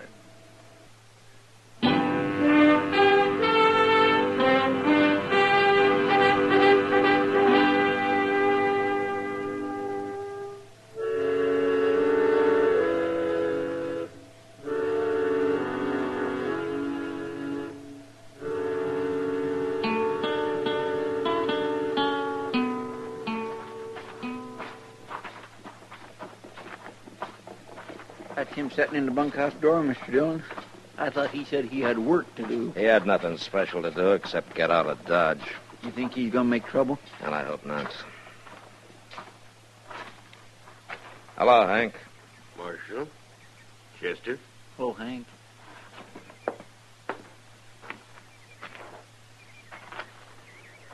Looking for me. There are a couple of things I want to ask you, Hank. You go right ahead, Marshal. You've known me about 3 years, right? About that. And you know, when I go after a man, I generally bring him back. So you do, Marshal. Is that why you put your gun away? Well, I declare, he ain't armed no more, is he? No, I ain't. Well, you told me the truth, Hank. You always dealt fair, Marshal. I'll tell you the truth. Well, there's a deputy sheriff in town named Ben Quillen. He's got an Arizona warrant for Ike Abbott's arrest. I thought so. Was it murder, Hank? That how that warrant reads, Marshal? Mm-hmm. Figured so. What else you want to know? You still haven't told me why you put your gun away. Done some thinking on the way back here. Knowed they'd sent somebody after me, but if I killed him, I'd just have to face you next. I wouldn't be getting nowhere that way. All right, Hank. Come on, Chester, let's get back to town. Well, Mr. Dillon, ain't we going to take Hank back to I Dodge? said let's go, Chester.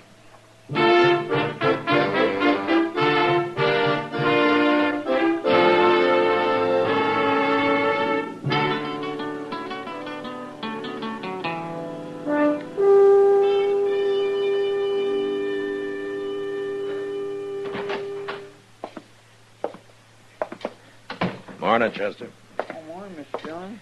Ben Quillen been here yet? Oh, I just got here myself. Oh, didn't you sleep here last night? Well, see... No, sir, I didn't. Oh?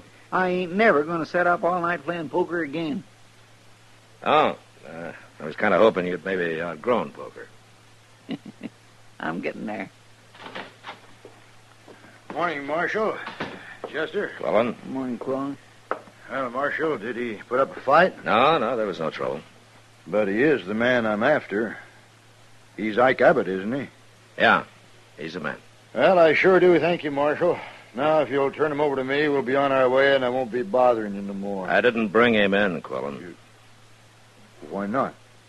Well, I guess maybe I didn't have the stomach to arrest a man who's been a friend.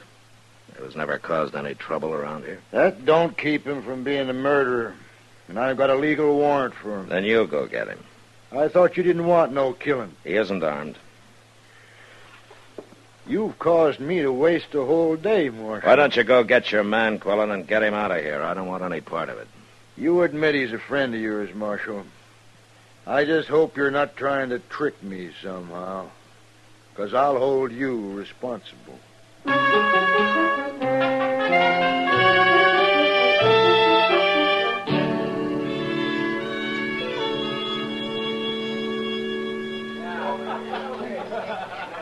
What's on your mind tonight, Matt? Well, Kitty, it sure isn't drinking beer and sitting around the Long Branch. You know, you sometimes act like you've been schooled in a slave market. Drink your beer, Kitty. I'm buying. Oh, you are? And I take it all back. Oh. What? Here's Ben Quillen. Now I know what's been bothering you. Marshal, I want to talk to you. Well, what's your trouble, Quillen? You gave me to believe there'd be no trouble with Hank Young, or whatever you call him. Was there? He wasn't armed, Marshal. At least you didn't lie about that. And just what did I lie about, Quillen? About them 4 friends of his. What friends? I don't like being made a fool of, Marshal. I don't like going after an unarmed man who's hiding behind 4 shotguns. Ah, I see. You trying to tell me you didn't know about it? No, Quillen, I didn't. You swear to that? Now, you can take it or leave it. All right, I'll believe you. Providing you ride out there with me. I can't face them men alone. It'd be suicide. It's your party, Quillen. I'm not getting paid to make your arrests. You wouldn't be scared, would you, Marshal? I think we've talked just about enough, Quillen. All right. I'll telegraph Prescott. I'll get me some authority for some deputies. Wait a minute, Quillen. What? You meet me at the stable in the morning. I'll go with you.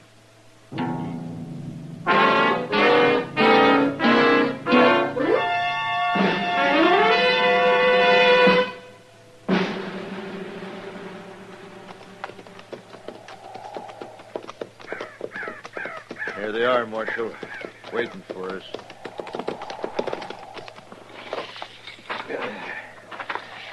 How are we going to shoot it out against 4 men with shotguns, Marshal? You just keep out of it, Quillen. Hello, Hank. Gentlemen. This here ain't my idea, Marshal. The boys just heard about everything. I can't talk 'em out of a fight. That's right, Marshal. Ain't nobody taking a friend of ours off to Arizona, warrant or no warrant. Now listen, you men. Hank Young's a friend of mine, too. Isn't that right, Hank? I always thought so, Marshal. But you know me well enough. If any man needs taken in, I'll take him in. Be kind of like walking into a cannon, won't it, Marshal?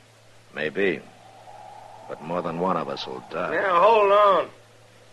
I don't want a lot of blood spilled over me. Just 'cause I killed a man 12 years ago is no reason any of you men should die now. Wait a minute. Quillen. What? You got that warrant with you? Of course I have. Let me see it. Well, come on, let me see it. Well, I don't know what for. Give it to me. You seen it once. What are you looking for? Well, is something wrong with it? Nah, it's legal, all right. Then give it back. Yeah. Hank, I've changed my mind about taking you today. Now, wait, Shut Marshal. up, Quillen. Will you come into my office 3 days from now, Hank? We'll settle this thing then. Okay, Marshal. Sure, it's okay, Hank. We'll be right along with you. Won't we, boy? We'll be right with you. We ain't backing down one bit, Marshal. You better remember that.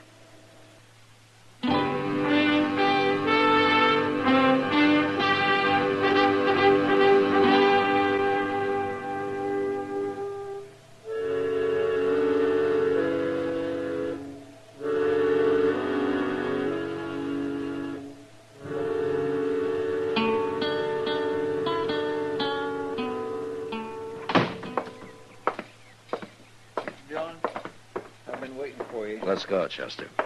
Did you finally get your telegraph? Yeah. Just in time, it looks. I know. That's quite a crowd waiting for you. Think there'll be trouble? Yeah, there could be. Anything you want me to do? No. You better wait here. All right. But you be careful now. Them friends of Hank's sure look like the mean business. Yeah, sure.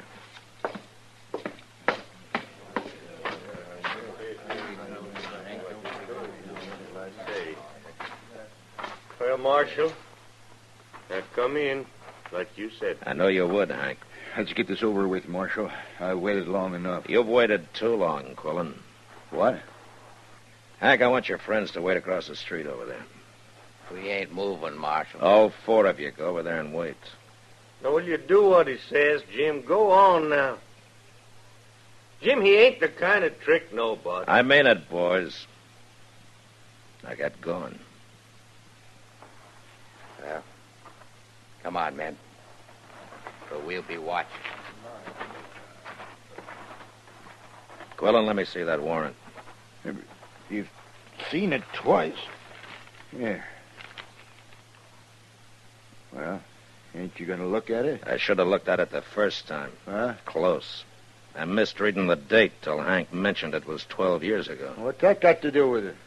12 years is a long time, Quillen. That warrant's still legal. But it would have been forgotten by now if you hadn't have paid the sheriff in Prescott to go to the trouble to dig around and find it for you. And paid him something more to make you a deputy. What are you saying? I hate men like you who go out after other men just for the reward money. You're a professional manhunter, and that's the worst. So, what are you? I'm a lawman. I never collected a reward in my life. Okay, do it your way, but I'm taking this man back. I got word this morning from a friend of mine in Prescott, Quillen. So? He says what I thought about you. You don't often get back with your prisoners. Huh? Too much trouble, I guess. Too much expense. You'd shoot Hank here for trying to escape before you reached the Colorado line. But you'd still collect the reward. You're getting a lot of ideas, Marshal. I got a couple more. Hank? Yeah, what, Marshal? I hear there weren't any witnesses to that murder 12 years ago. That wasn't no murder. Of course, I had to run anyway. Yeah, the sheriff was an enemy of yours? Well, I hear he's dead now. Mm-hmm. There'll be a circuit judge here next week. I think we'll let him decide all this. No, you don't, Marshal. You don't cheat I'm me. sorry, Quillen. You're going to have to earn your money someplace else. Marshal, I'm warning you. This is the only copy of the warrant for Ike Abbott there is, isn't it? You give me that. I'm going to tear it up. I'll kill you if you do. Hank's only worth $500 to you, Quillen. You can find bigger game than him. I said I'll kill you. You tear up that warrant. Even you're not that big a fool, Quillen. Don't do it, Marshal. Somebody has to. No!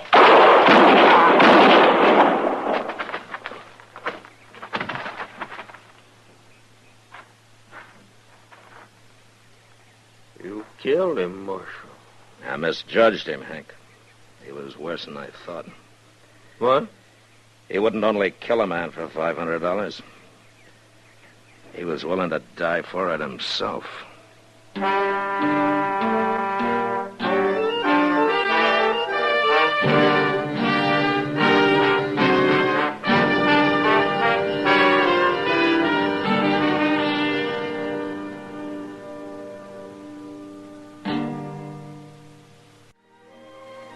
Gunsmoke. Produced and directed by Norman McDonald, stars William Conrad as Matt Dillon, U.S. Marshal. Our story was specially written for Gunsmoke by John Meston, with music composed and conducted by Rex Corey. Sound patterns by Tom Hanley and Bill James. Featured in the cast were Lawrence Dobkin, John Daner, and Ken Lynch. Parley Bear is Chester, and Georgia Ellis is Kitty.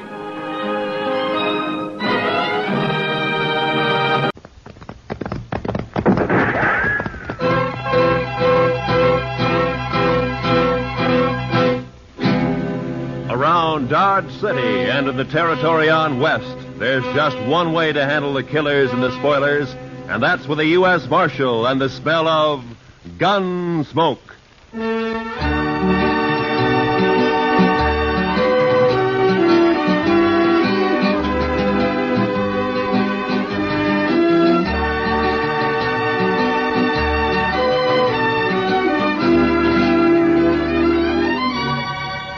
Gunsmoke, starring William Conrad. The story of the violence that moved west with young America. The story of a man who moved with it. Matt Dillon, United States Marshal.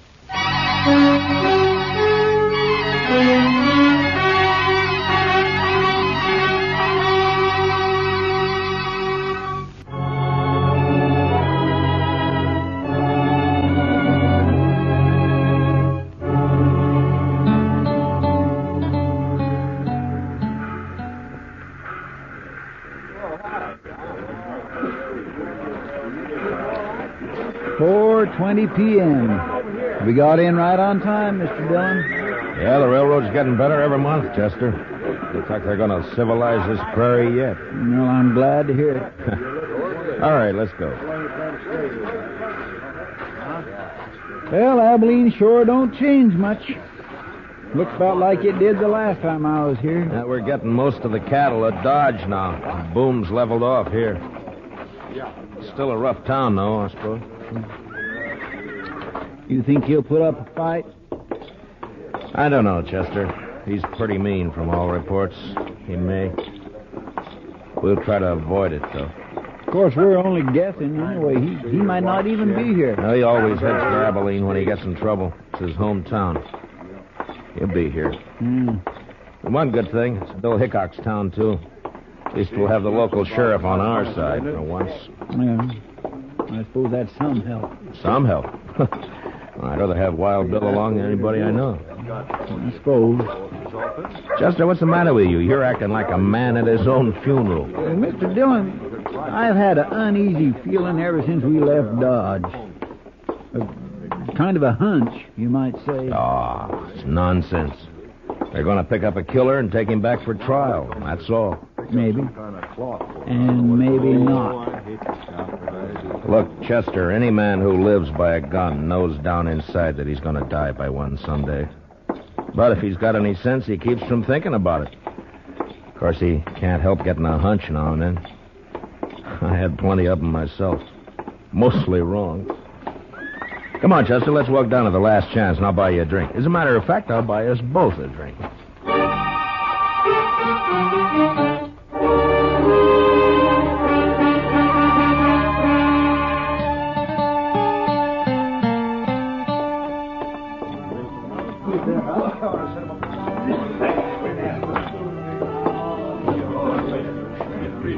What'll you have, boys? Rye for me. Yes, sir. You can make mine the same. A bottle of rye and a couple of glasses. Quite a crowd in here for this time of day. Yeah. I've been looking around for Wild Bill, but I don't see him. Suppose the Daggett kid might be in here? Well, he spent most of his time hanging around the saloons while he was in Dodge. Here you are, boys. Drink up. Thank you. Oh, by the way, bartender, do you happen to know a kid around town by the name of... Who, mister? What? Oh, never mind. Well, he's here, Chester. Down there at the end of the bar. Yeah, that's him, all right. Well, Sir Mr. Dillon? He's what we're here for. We gonna wait for Mr. Hickok? No. Come up on his left side, Chester, and watch his gun hand. Yes, sir, Mr. Dillon. It was a funny sight you ever seen. The bullet knocked that scrawny hound dog end over end. First shot fired. Caught him right in the back of the... looks like the law. You're Jack Daggett, aren't you? That's right, mister. What about it? My name's Dillon, U.S. Marshal from Dodge. You're under arrest. You're kind of out of your territory, aren't you? Marshal's territory's anywhere. I'll take that gun of yours now. You will, huh? All right. Drop it. Drop the gun. Let go of my wrist. Drop the gun. Drop nothing. You heard the marshal. That was easy, Mr. Dillon. A lot easier than what I thought it'd be. All right, Chester, put the cuffs on him. Yes.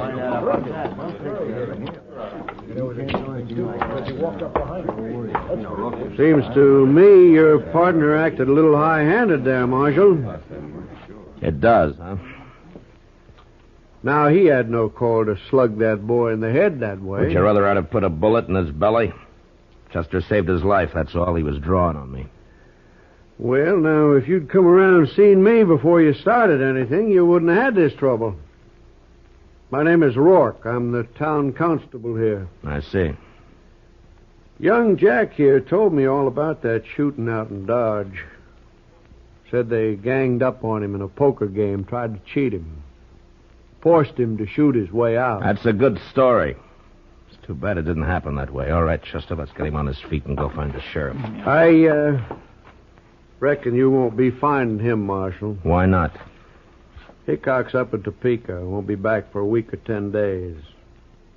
Meantime, I'm the law in Abilene. And I got a favor to ask from you. I'd like to use one of your jail cells until 9 o'clock. That's when the next train leaves for Dodge. I'm sorry, Marshal. I got no authority to do anything like that. What difference does that make? If Wild Bill were here, he'd let me do it. But Wild Bill ain't here. I see. A lot of us folks here like to run our own town. We don't like outsiders coming in and taking over. It's 4 hours till that train leaves, Marshal. I think you're going to find 4 hours is a long time. Meaning? This young fella you arrested has got a couple of older brothers. The Daggett boys. You probably never heard of them, but you're going to. They're not going to like this. I don't care much what they like. Maybe they'll teach you to care when they hear about this. And they'll hear. Like I said, 4 hours is a long time. Look, I want you to get this straight. I came here to arrest the killer and take him back to Dodge to stand trial. I got him under arrest now, and I'm going to take him back. Maybe. All right, Chester, let's get him out of here. Get hold of his other arm there. Lift him up. Yes, sir. Carry him out if you want. Mr. Dillon? What is it, Chester? Maybe it was too easy.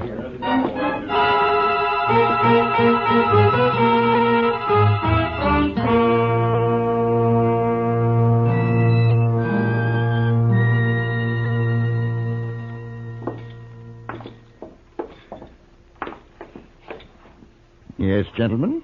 What can I do for you? We'd like to get a room, please.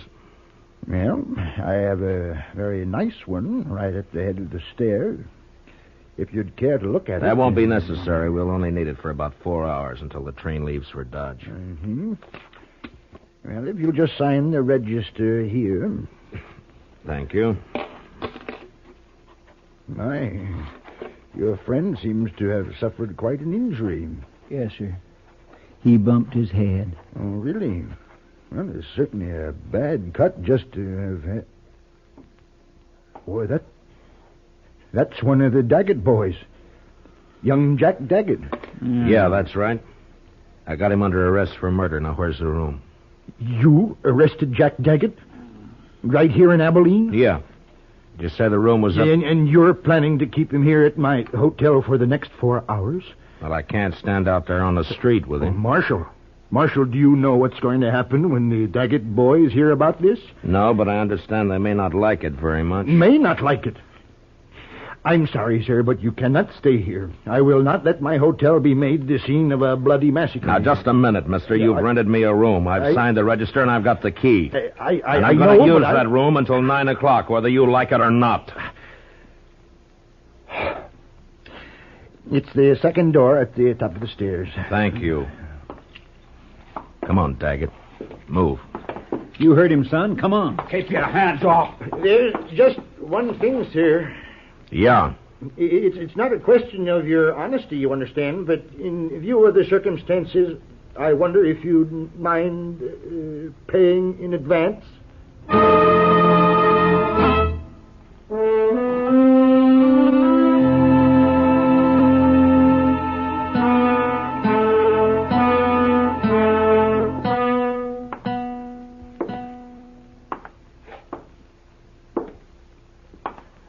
time is it, Chester? It's 6:23, Mr. Dillon. I thought it was later than that. Yes, sir, I know. He goes pretty slow when you're waiting for something like this. I swear I wished it was 9 o'clock. I wished we were leaving on that train right now. You're not leaving on no train. Not alive. You gotta walk back. My brothers, Dillon. What they think about all the time is hands off the Daggets. That goes for you or anybody else. Reckon we ought to stuff a pillow in his mouth, Mr. Dillon? Might not be a bad idea. You won't think it's funny when they come around. But maybe they won't come around. Maybe they decided... Cover the door from the other side, Chester. Yes, sir.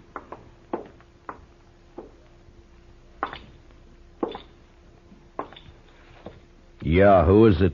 It's me, sir. The clerk. What do you want? It's the Daggett boys. They're across the street at the last chance right now. And you're hoping I'll go over there instead of waiting for them to come here, huh? Well, All right. I'd rather jump them than have it the other way around. Chester, I guess we'll go over and have a talk with him. What about him? Well, he's cuffed hand and foot to a pretty solid iron bed. I don't think he's going anywhere. I'm gonna bet on it. You ready, Chester? I'm ready whenever you are, Mr. Dillon. All right, let's go.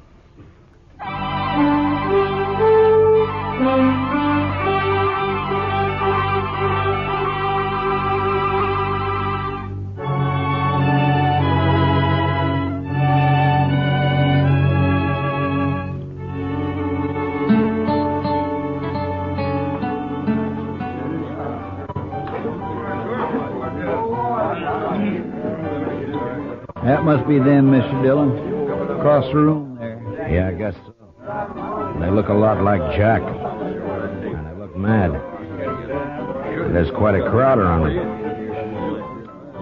Well, Chester, the only way to get it over is to get it started. Yes, sir. How will we do it, Mr. Dillon? I haven't got a plan, Chester. Just face them down, that's all. Yes, sir. Don't mean nothing to him. Go ahead, sure deal. You the Daggett brothers? What if we are? This is him, Jim. This is a fellow. Shut up, Rourke. You've been glad enough to stay out of this so far. Stay out of it now. My name's Dillon, United States Marshal from Dodge City. I got your brother Jack under arrest for murder. You probably heard about it. Yeah, rumors got around. I'm taking him out of here on the 9 o'clock train. He's going back to Dodge to stand trial. My guess is he's going to hang. Now, the point is, what are you going to do about it? Why didn't you wait? We'd have looked you up. You didn't answer my question. Still 2 hours and a half till 9 o'clock. I reckon we got plenty of time yet. We'll wait. Why wait? What's the matter with now? We'd rather wait. Maybe you're trying to pick up some helpers among this bunch of hangers-on, huh? Well, look at them. Each one trying to sneak behind the man next to him. If you're counting on any help there, you better forget it. You're pushing your luck, Dillon. I don't think so. You boys are full of talk, and that's all. You never even intended to start anything. You're a dirty liar. We're going to do plenty...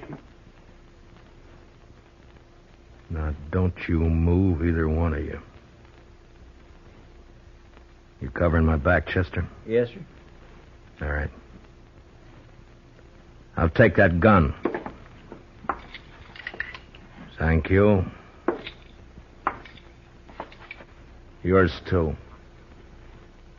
Sure. Sure play, Dillon. Where it stands now. Thank you. Here, Chester. Kick those back onto the tables. Yes, sir. All right, folks, just leave them lay, please. Don't nobody touch them. Here, Chester. Now hold on to my gun. All right, Mr. Dillon. Now just keep him off my back. Yes, sir. You. Come here. Sure.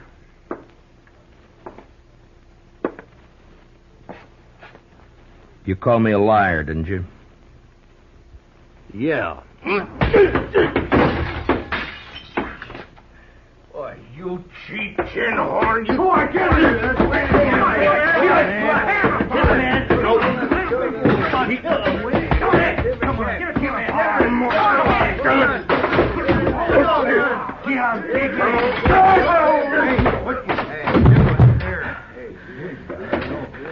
I thought you Daggetts were tough.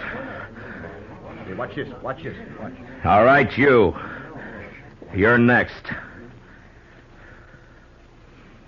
I'll wait, Marshal. I'll get to you later. You're a no-good coward, Daggett. All right, Chester, I'll take my gun back now. Here you are, sir. Thank you. All right, boys, the show's over. Unless, of course, one of you'd like to take up where the Daggetts left off. Any one of you still figuring on helping them try to take my prisoner away from me? No? Well, I didn't think so. You're all fine, upright citizens now, huh? A pride and joy to Constable Rourke here. That's enough, Dillon. I thought I told you boys the show was over. All right, get out. Go on, get out, all of you. Move! All right, let's get out of here.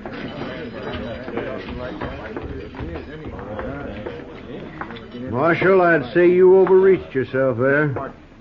Stepped past the limits of your authority. How I enforce the law's my own business. I do things my own way. The way it'll get you killed someday. Maybe. I have to live in this town, Dillon. You don't know these Daggett brothers. If you cross them, you're through. I've seen it happen. Come on, Chester, let's go. All right, Mr. Dillon.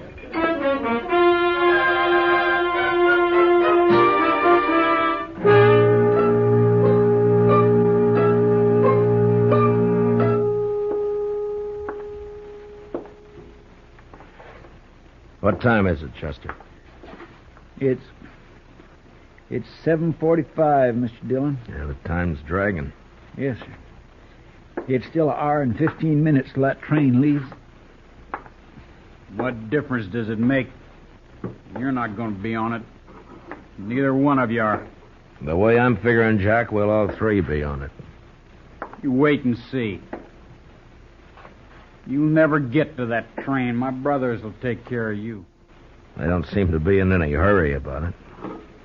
You wait. I sure do wish I hadn't had such an uneasy hunch about this trip. Forget it, Chester. They'll stop you. You just wait.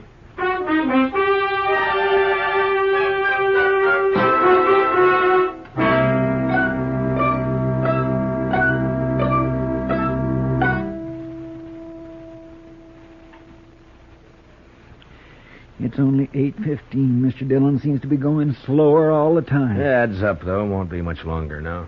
45 minutes. If the train's on time. And if we're lucky enough to get on it. Chester, you're wearing yourself out. Why don't you sit down and relax, huh? I just can't seem to set my mind to it, Mr. Dillon. No Daggett will ever leave this town wearing handcuffs as long as the other two are alive. Well, I'd think that's up to them, Jack. Sure. And they'll take care of it, too. I swear and declare, Mr. Dillon, I almost wish they would try something and get it over with. The waiting's always the worst part, Chester. You find out what the worst part is. I could slug him, Mr. Dillon. No, let him talk. Let him talk, Chester. He's only got a few more weeks to do it in.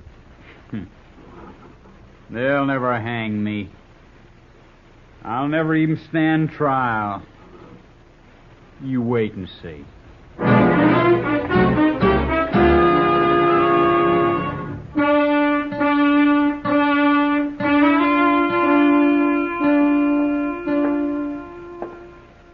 Chester? It's 8:30 exactly, Mr. Dillon. All right. Let's get started. A little early, isn't it? Won't take that long to walk from here to the station. It might if we have trouble. Yes, sir, I guess it might. You'll have trouble. Don't you worry about that. Jack, why don't you get on a new subject? How are we going to take him, Mr. Dillon? Just drag him? If he wants it that way. Otherwise, he'll walk handcuffed to my left wrist. Keep him covered, Chester. I'll unlock these cuffs and get him loose from the bed. Yes, sir. Dillon, if you're smart, you leave me here and run while you still got the chance. Well, I've never been smart enough to run yet. Stick out your right wrist. All right. On your feet. Come on. You can put your gun away, Chester. Starting now, he's only going where I go. Now, come on, Jack. We got a train to catch.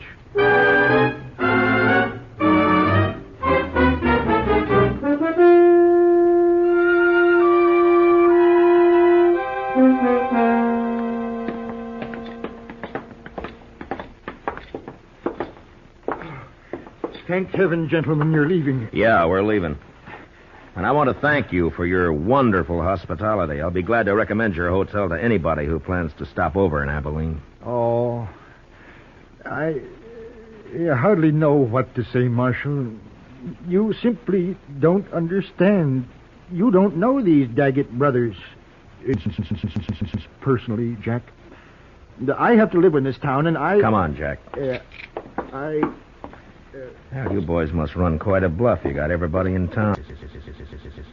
You'd be smart if you did, Dillon. Good luck, gentlemen. Best of luck to all of you. All of us. Well, that's hedging his bet. Up there, Mr. Dillon. Not a soul on the street. Quiet as a graveyard. Yeah. Now, they're going to make a play, Chester, somewhere between here and the depot. We can count on that. Yes, sir, I kind of figured they would. Especially after getting beat up over there at the saloon. Well, they would have anyway. And jumping them like that did one good thing. It scared the pack off. At least we only have to worry about the Daggets, and not a mob. You'll think it's a mob Shut by up. the time... Now, from here on, you keep your mouth shut. If you don't, so help me, I'll slug you and drag you to the depot. All right, now let's go.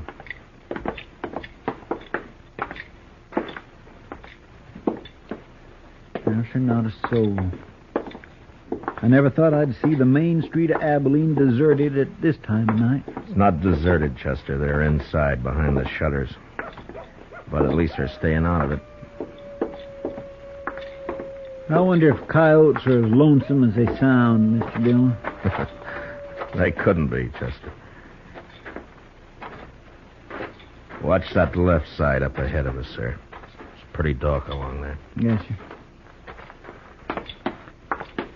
They might jump us from behind. I don't think so. Too many people watching. They gotta keep up their reputation. I hope you're right. Chester, there at the corner of the bank, somebody moved. Across the street, too.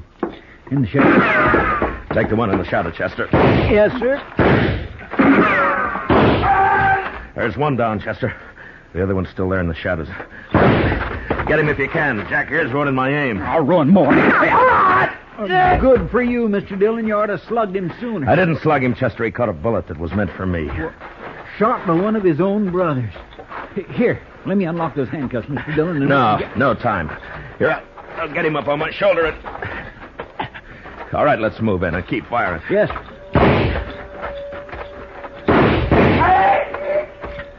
Hold it, Chester. Well, I guess we got the other one. Here, let me get him off my shoulder. Get these handcuffs off.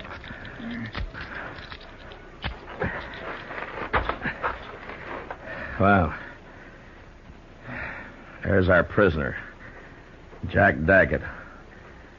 Wanted for murder, killed by his own brother. Let's take a look at the others.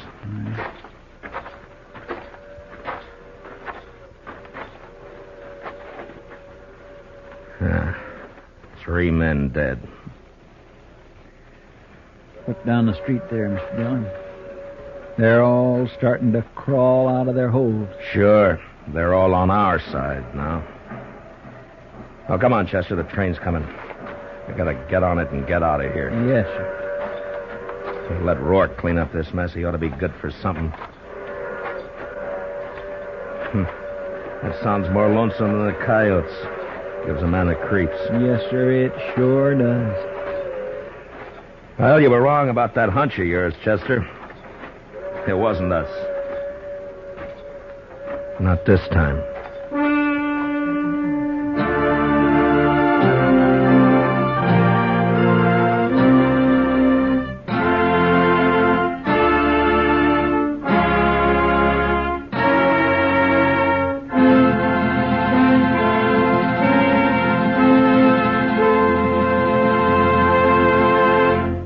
Gunsmoke, under the direction of Norman MacDonald, stars William Conrad as Matt Dillon, U.S. Marshal.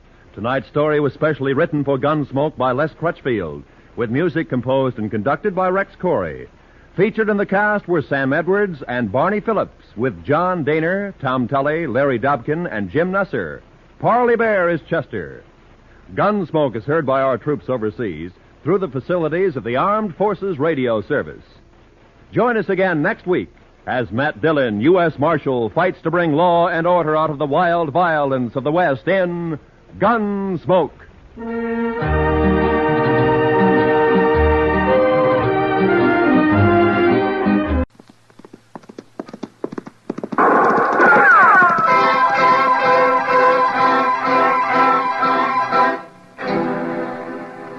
Around Dodge City and in the territory on West, there's just one way to handle the killers and the spoilers, and that's with the U.S. Marshal and the smell of Gunsmoke.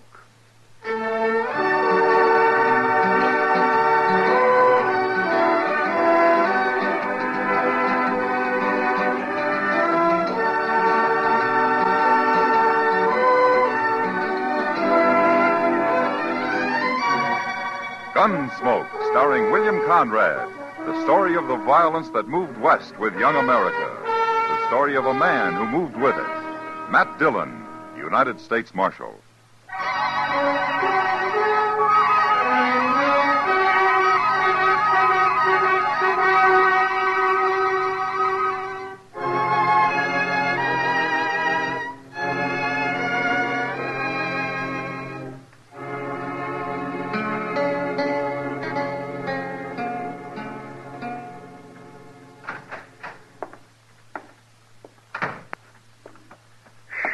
Mr. Dillon, I never saw a street like that. Huh? What do you mean, Chester? Dusty, sir. Just plain dusty. It's only spring, and already the plaza's just vulgar with dust. Streets in Texas are all grass, Chester? No, sir, but they're better than this. You'd think there'd be some way of fixing it. Well, Dodge is growing, Chester. Maybe someday it won't look so bad to you. I don't aim to live that long, sir. Well, I'm glad you got that much figured out anyway. I surely have. Oh, now, wait. That's not what I meant either. Don't let it worry you, Chester. Did you get those posters down to Mr. Hightower? Yes, sir. He said they'll be ready about noon tomorrow. All right. Pick them up then, will you? Yes, sir. Hey, oh, my goodness, Mr. Dillon, I nearly forgot. No? Well, Forgot what? After I left Mr. Hightower's, I thought I'd just take a glass of beer. I had to get all that dust out of my throat. You know how bad it is walking around knee-deep in that stuff, and I was hacking and coughing. All right, Chester. Well, what is it you forgot? Well, sir, I dropped into the Texas Trail, and Miss Kitty was there, and she said she thinks there might be trouble over there before long, and she said to tell you. Oh? What kind of trouble? Oh, the usual thing. Some man fighting over girl. Well, you don't seem to be very worried about it. I'm tired of people fighting. I wish they'd all just go away somewheres and kill each other off and have done with it. That'd be fine as long as they don't do it in Dodge. Well, come on, Chester. Let's go over and see what it's all about.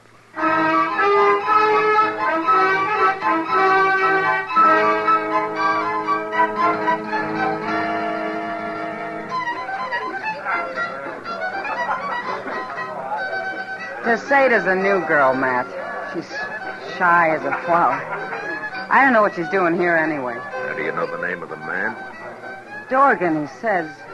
I tried to get her away from him, but I think she's too scared. Maybe she likes him. Did you ever think of that? I hope not. Anyway, he won't let anyone else dance with her. Those two over at the bar near Chester there. They've tried twice. I know one of those men. The tall one. His name's Horn. Who is he? Yeah, he's a gunman. Pretty fast, too, so I've heard. Well, I was over there with Tacetta last time they came up. And somehow, from the way they talked, I got the feeling they're more interested in Dorgan than her. Oh, you mean they're trying to draw him into a fight? That's my guess, Matt. All right, Kitty. I'll see what I can do.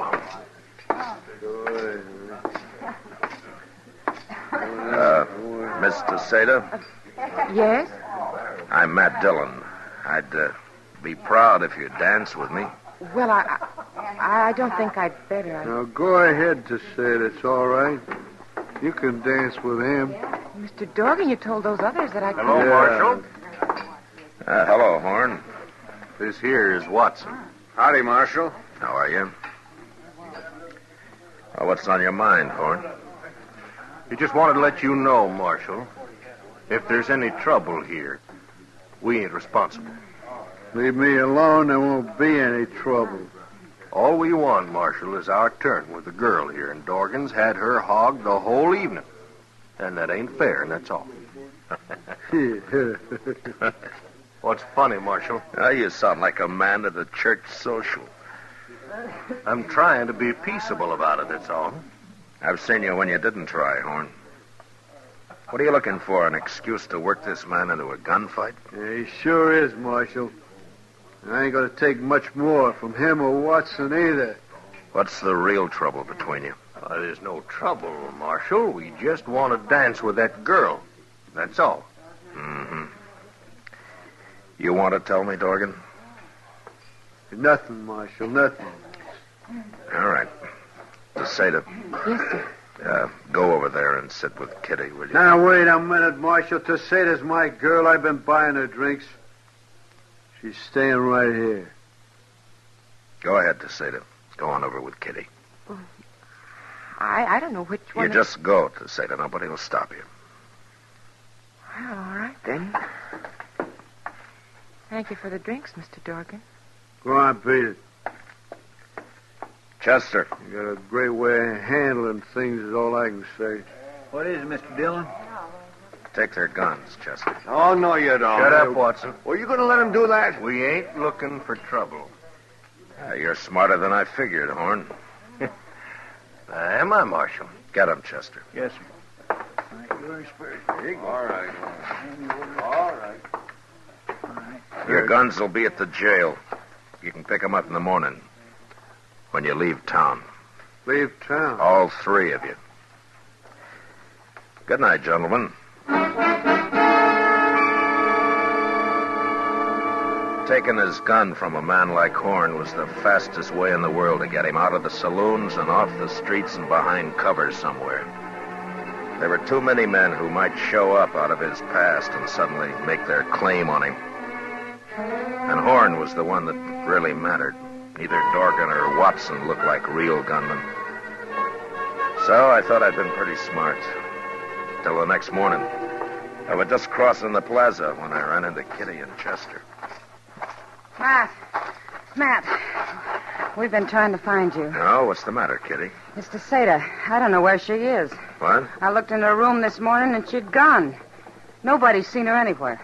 Oh, maybe she went out to buy some clothes or something. Oh, she was afraid to go out alone. I always had to go with her. I just know something's happened to her. Oh, like what? Dorgan. He was real sweet on her, Matt, and I don't trust him at all. Oh? Dorgan come by the office real early, Mr. Dillon. I gave him his gun, and he vamoosed. He was in a big hurry to go someplace. Well, I told him to leave town this morning. Well, you didn't tell him to take Tacetta with him.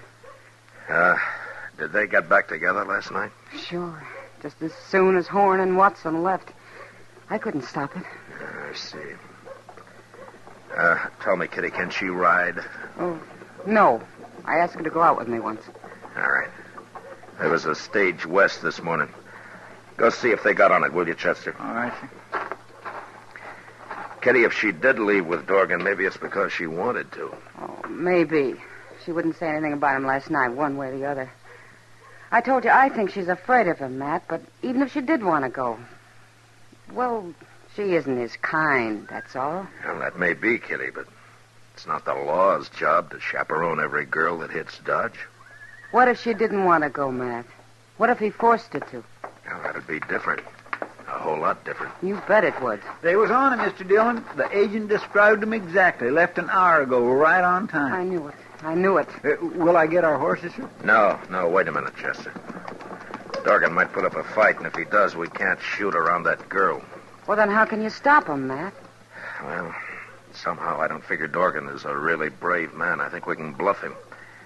He might try to fight two of us, but if there were more, say, maybe a dozen men... Well... You mean we'll take a posse? Yeah, well, this time it might just work, Chester. But I'll pick 'em. Men I can trust not to do any hasty shooting.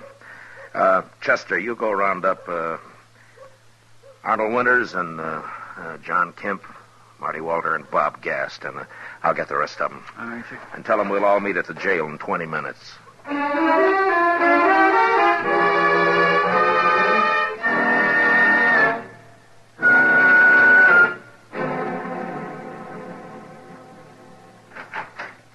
Everybody's here, Mr. Dillon. All right, I'm coming, Chester.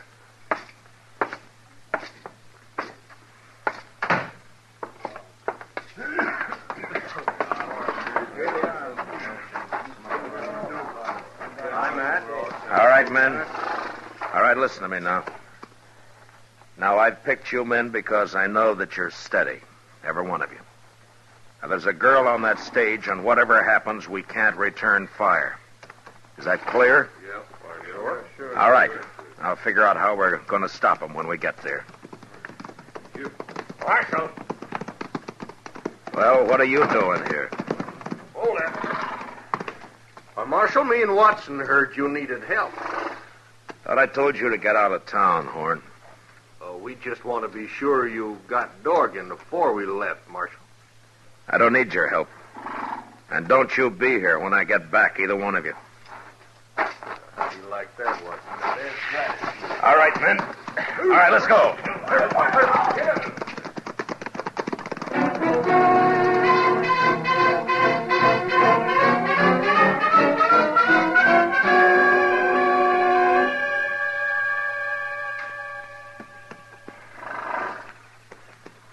It's a-coming, Mr. Dillon. All right, Chester.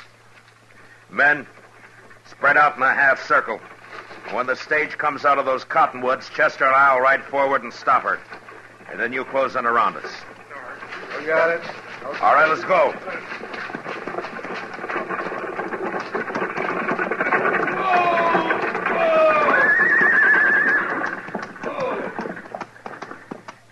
What's the matter, Marshal? It's all right, Jim.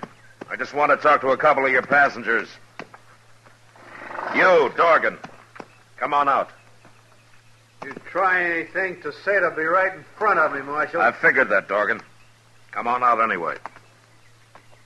All right, Tacetta, get out.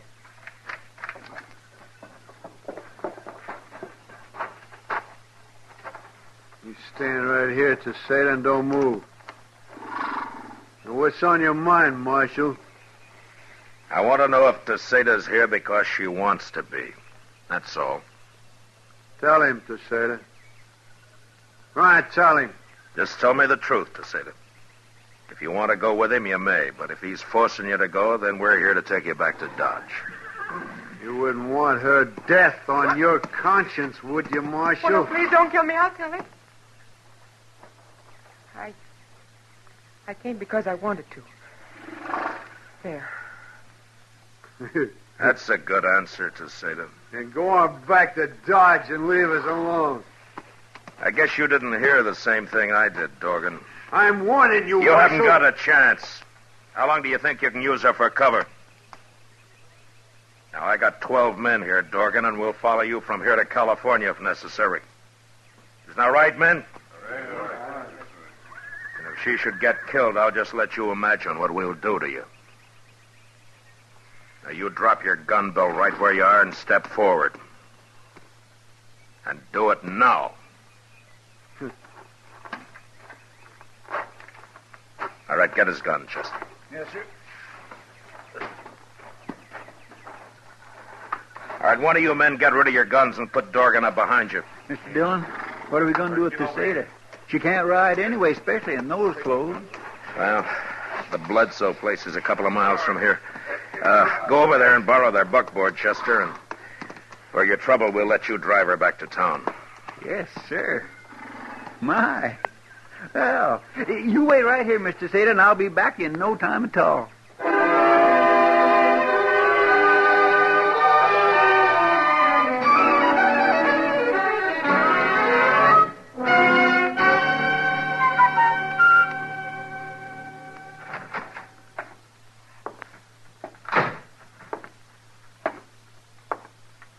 Morning, Mr. Dillon. Oh, Chester. What time did you get back with Tacetta last night, Chester? Oh, now, a buckboard ain't like a horse. You can't drive it a lope all the way. That's all right, Chester. Well, what have you got there? Dorgan's breakfast. Well, you'll probably have to wake him up. He hasn't made a sound so far. Oh, there are the keys on the desk. Yes.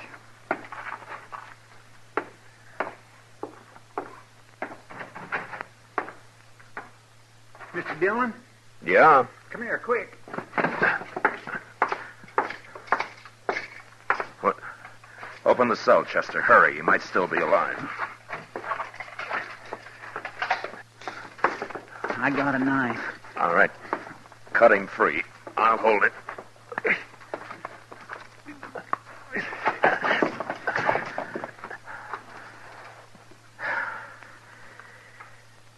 No. He's been dead a long time. Now, who'd have thought he'd go hang himself? He didn't, Chester. What? There's no rope in his cell. Somebody called him over here to the window, knocked him in the head and slipped the rope around his neck and tied him tight to the bars. This isn't suicide, it's murder. Horn and that fellow Watson, they did it. Well, they're the only ones I know who've been wanting him dead. Will we go arrest them? Yeah, they just go free again. I got no evidence the court would accept. I'll bet those two don't think any more of strangling a man than shooting a wolf and throwing his skin over a fence. Yeah, they're killers, Chester. But right now they got nobody to kill. Except maybe me.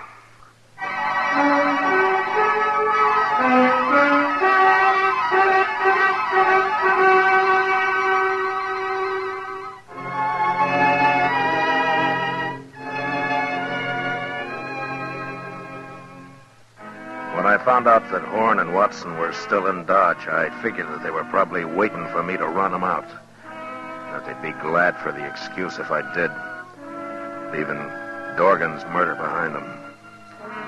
Instead, I did nothing and I said nothing, hoping that it'd sand their nerves some.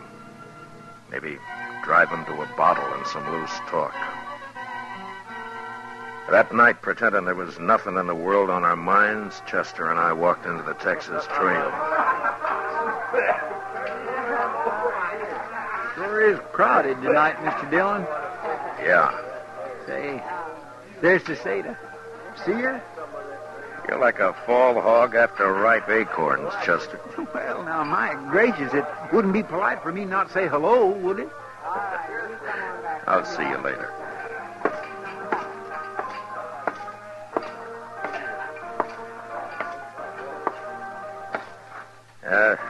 That fellow who just left, is he coming back, Kitty? He went broke. Sit down, Red. You drinking? No, not tonight. Oh, expecting trouble, huh? Yeah, maybe. Look at Chester and Tacetta there. I sure wish this place were quieter. I'd give anything to know what they're saying. It may get noisier. What? Look over there. Watson just came in. Oh. Say, he's drunk, Matt. He's real drunk. Yeah. He's just going to start trouble again. Look, he spotted Tacetta. I don't see Horn. Oh, Horn hasn't been in tonight. I said I was going to dance with her. You're a loco drunk, Watson. Get out of here and leave the lady alone. What lady? You take that back. Matt? Are you from Texas, mister? Yeah. Yes, I am. Well, now, if I was from Texas, I'd certainly keep it to myself. You're wrong, Watson. There's a lot of good, decent people in Texas. Maybe, since you left. It's a wonder you can even get a woman like this. Don't you be judging the people of Texas. Matt!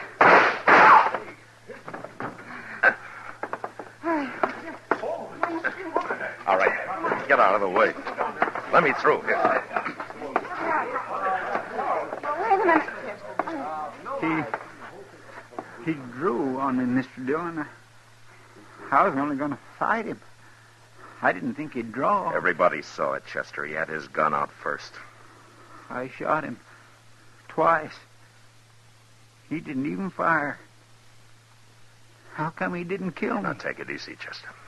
Tacetta, go get him a drink, will you? Yes, sir. Do right away. Watson. Watson. Little Texas fella. He shot me. Watson. Watson, listen to me. Did you strangle Dorgan? Dorgan. We killed him. Me and Horn. Right in jail. There it comes.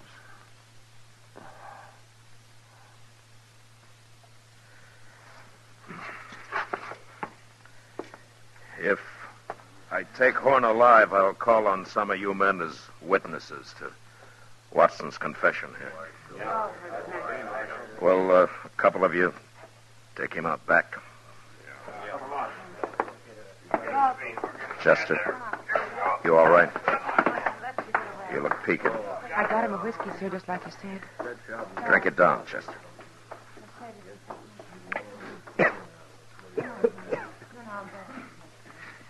Mr. Dillon? Yeah. Mr. Dillon, if he hadn't have been drunk, I couldn't have shot him. Well, that may be, Chester. But don't forget one thing. Drunk as he was, he drew to kill you. If you'd given him another second, he would have. You had to shoot him. It was self-defense, pure and simple. Yes, sir. That's sure true, but I...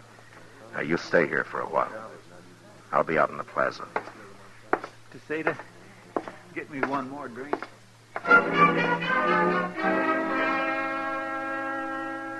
Word of the gunfight would spread fast in Dodge, and the word of the dying man's confession even faster.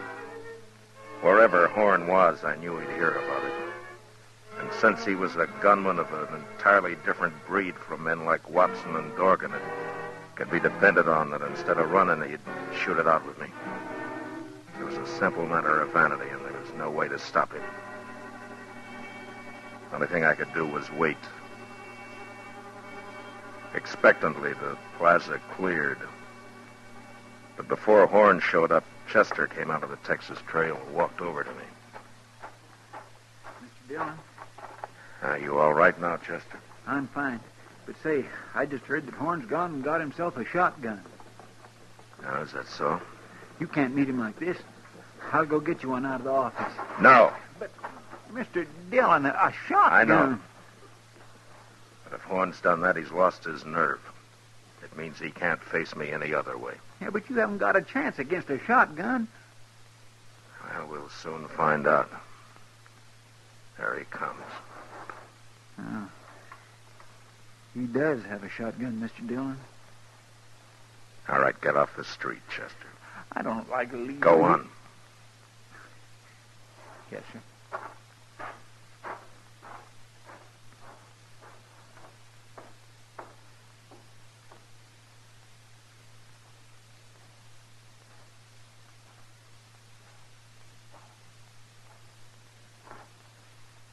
Evening, Marshal. You're well armed, Horn. Yeah, ain't I? This is the first time, isn't it? First time what? You had to get behind a shotgun? I ain't taking no chances, Marshal. Sure. But from what I've heard, that never bothered you before. Meaning? You're fast enough with a 6-gun to have lived this long, Horn. You must be pretty good. But you're through now. You've lost your nerve. You're not a gunman anymore. You're just ordinary dirt common. That's enough of that. I could find a dozen men like you in any saloon in town. It was different before, Horn. You kind of stood out a little. But nobody's going to worry about you after this. You think not? You think I need this shotgun? Of course you need it. Everybody can see that. I ain't scared of you, Marshal. I ain't scared of no man alive. Talk's cheap. I ain't talking. Yeah, now. Ain't got no shotgun. Now don't you tell me I'm scared. You don't have to draw, Horn. You can still take your chances in court. You was right, Marshal. I was scared. I ain't no more. Look, I'm giving you a chance. Why don't you take it? Never mind.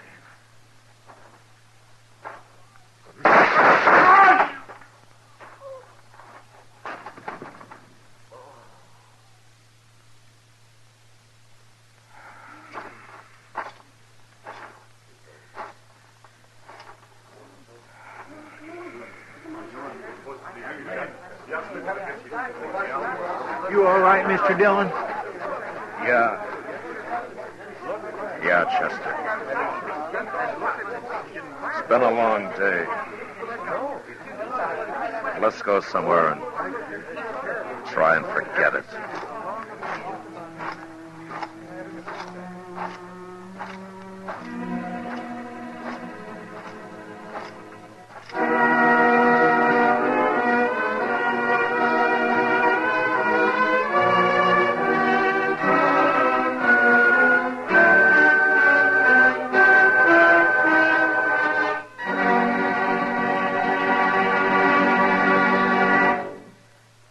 Gunsmoke, under the direction of Norman McDonald, stars William Conrad as Matt Dillon, U.S. Marshal. Tonight's story was especially written for Gunsmoke by John Meston, with music composed and conducted by Rex Corey. Featured in the cast were Tom Tully, Lawrence Dobkin, Paul Dubov, and Lillian Bayef. Harley Bear is Chester, and Georgia Ellis is Kitty. Gunsmoke is heard by our troops overseas through the facilities of the Armed Forces Radio Service. Join us again next week as Matt Dillon, U.S. Marshal, fights to bring law and order out of the wild violence of the West in Gunsmoke.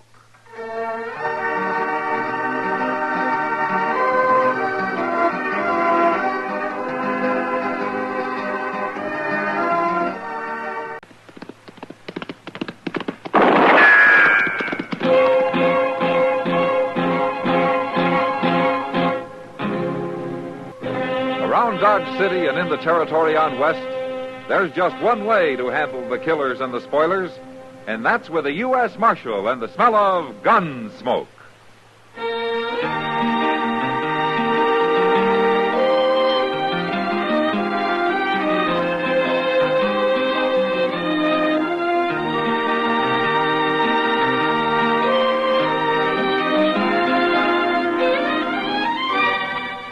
Gunsmoke, starring William Conrad. Transcribed story of the violence that moved west with young America, and the story of a man who moved with it. I'm that man, Matt Dillon, United States Marshal. The first man they look for and the last they want to meet. It's a chancy job, and it makes a man watchful and a little lonely.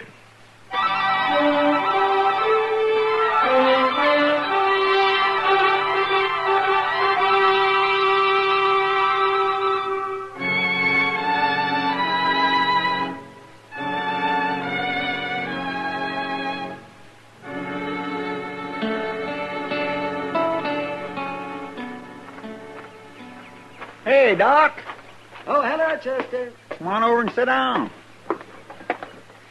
Well, I guess it won't hurt for a minute or two just to sit here. Oh, might as well be sitting out here on the street as loafing around your office. No, that's loafing. Oh, Say, now, if I wait a could minute. tell you what I didn't do. mean nothing, Doc. I wasn't even thinking. Well, I can believe that.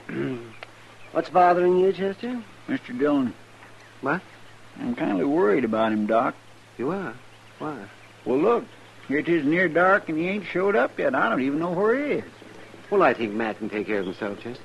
Sure, but usually he leaves a note or something, Doc. Well, a man doesn't have to do things the same way all the time. I know now, that. for instance, it's like Mrs. Hull the other day. She came to ask me how to get her baby to sleep at night. Now, for example, what would you have told her? Oh, no. Now, you just think now, Jesse. After all, you were a baby once. How'd your mother get you to sleep? She didn't have no trouble. Well, the usual way is to rock the baby. But you know what I told Mrs. Hull to do? Doc, I really ain't interested. Well, you're in going to babies. hear it anyway. I told her to take the baby and smear its little fingers with thick molasses. What? Yes, and then I told her to give it a half a dozen chicken feathers.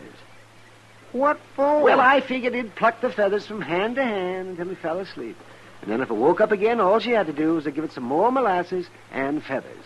Well, seems to me that'd only make the little baby mad. Oh, man, that shows how much you know about babies, Jesse. Oh, my goodness gracious. Can't we talk about something else, Doc? I said you start something. Hey, this wait a time. minute. There's Mr. Dillon. Where? Riding up the street there, leading that horse with a pack on it.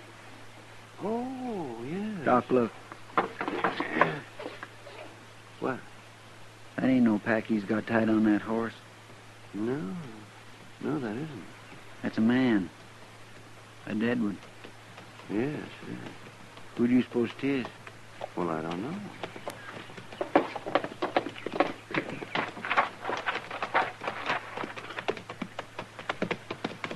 Hi, Mr. Dillon. Hello, Chester. Doc. Hello, man. Who you got there? Mel Hornby. Mel Hornby? I went out to ask him some questions about that sodbuster that got murdered last month. Oh, Jake Reeves? Yeah. But Hornby took offense, and he tried to kill me.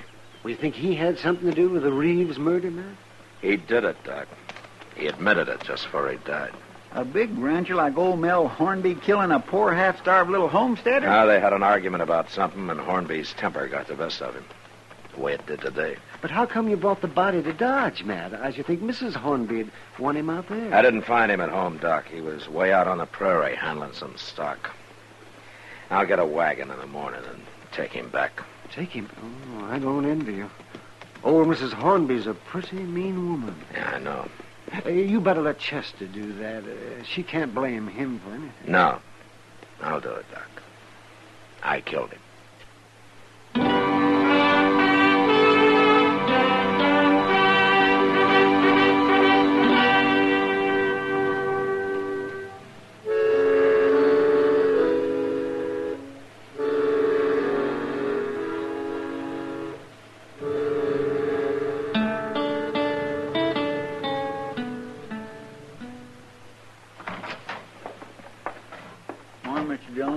Morning, Chester. I hired a team and wagon for you. It's standing outside. No, thanks. Near 10 o'clock already. Yeah, well, I'll get started here. There you are, Marshal. Miss Hornby? Where's my husband? You got him here? Won't you sit down, ma'am? I've been sitting down since dawn on a saddle. My husband didn't come home last night, and I figured it had something to do with you. You found him, didn't you? Yes, ma'am. I found him. Well, where is he? You got him in jail on some fool charge? I want to know what's going on, Marshal. I should have made you tell me when you come by. Miss Hornby, your husband's dead. What? He tried to kill me. You shot him? I had to. You killed my husband? I wanted to talk to him about Jake Reeves. But as soon as I mentioned Reeves' name, he went for his gun. I'm sorry it happened that way, ma'am. I don't believe you. Why would he do that? What did he care about Jake Reeves? He killed him, Miss Hornby. I didn't know that, but he admitted it before he died. Is that true? Yes, and that's true. Well, he should have had a trial. He'd have got off. Who cares about a man like Reeves? You murdered my husband, Marshal. He didn't have a chance against you. He had a gun, and he tried to kill me with it, man. Too bad he didn't. But you're going to die anyway, Marshal. What? I said you're going to die. I've got money. I'm going to hire you killed. Now, wait a minute, ma'am. $1,000, that ought to do it, and you can't stop me. There ain't a thing in the world you can do about it. All right. All right.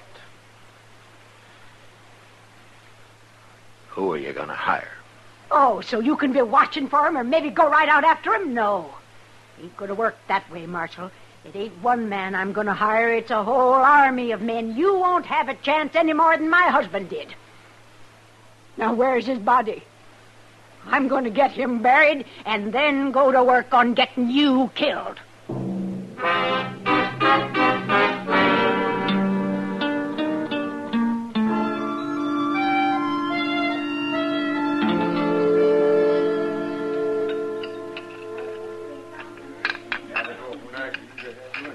More coffee, Matt? No, thanks, Kitty. I think I've had enough. Hey, that was a good dinner, wasn't it? Matt, you're awful calm for a man who's been threatened the way you have. Miss Hornby? Don't you think she meant what she said yesterday? Well, I don't know where she's going to hire an army for $1,000. But I suppose it is some kind of a compliment. She thinks that I'm that hard to kill. Well, you're not taking this very serious, Matt. Now, there's nothing I can do, Kitty, until I find out what she's up to. Well, maybe she's just crazy. She sure sounds like it. Yeah, maybe. Where'd she bury him, Matt? She take him back to the ranch? No, she buried him up on Boot Hill. Boot Hill? She said if that's the way he got killed, that's the place he was going to get buried. Sounds like she was mad at him. I think it was shame, Kitty. She wasn't very proud of her husband getting shot down like an ordinary lawbreaker. That's a pretty easy word for a murderer. I don't think his killing Jake Reeves meant a thing to her, Kitty. Why, he might as well have shot a horse for all she cared. All she cares about herself. Mr. Dillon. Hello, Miss Kitty. Hello, Chester. Sit down and have some coffee. All set, but there ain't no time for no coffee. Oh, what's that poster you got, Chester? That's what I come to find you about, Mr. Dillon. I tore this poster off the board down at the depot, but there's more of them. Fellow there told me she's putting them up all over Dodge. What? Here, you read it.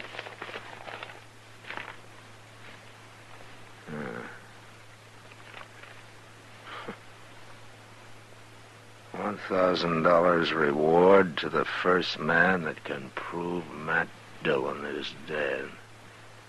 He doesn't have to prove anything else. Money is in safe at Dodge House and will be paid in cash immediately. Signed, Mrs. Mel Hornby. Matt, she can't get by with that. You can put her in jail. You sure can. And I'll go around and tear down the rest of them posters. Mr. No, Dillon. No, Chester. Too many people have read them by now. And some of them are probably already thinking about it. And put her in jail till she takes it back, Matt. Make her print up some more saying it isn't true. You think she'd do that, Kitty? Miss Hornby? Matt, you're going to have every greedy bum in Dodge out trying to ambush you. Yeah, Kitty. A whole army of them.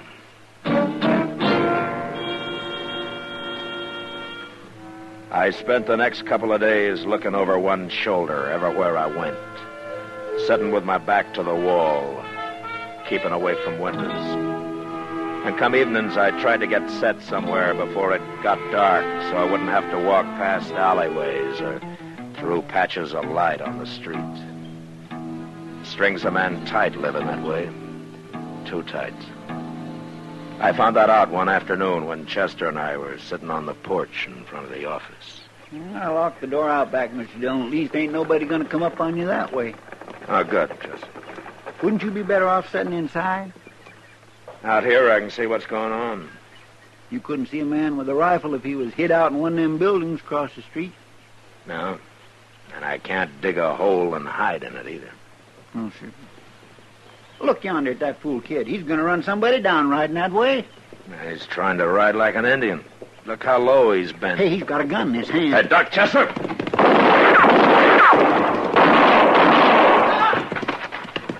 Mr. Dillon, you hurt Mr. Dillon? No, he missed me. But he was shooting mighty close.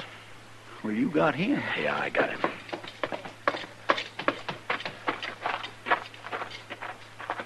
That kid must be crazy. Riding by like that and trying to shoot you? Yeah. Say, you don't suppose... I don't know, Chester.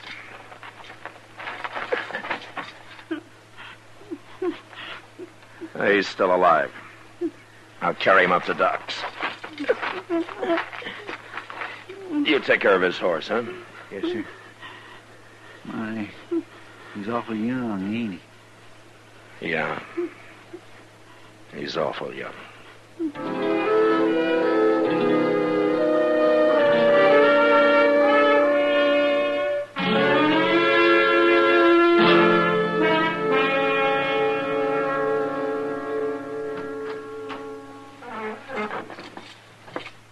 How is he, Doc? Come on in, Matt. He's conscious now, but I don't know how long it'll last. Is he gonna die? You better hurry if you want to talk to him, Matt. Oh. Okay.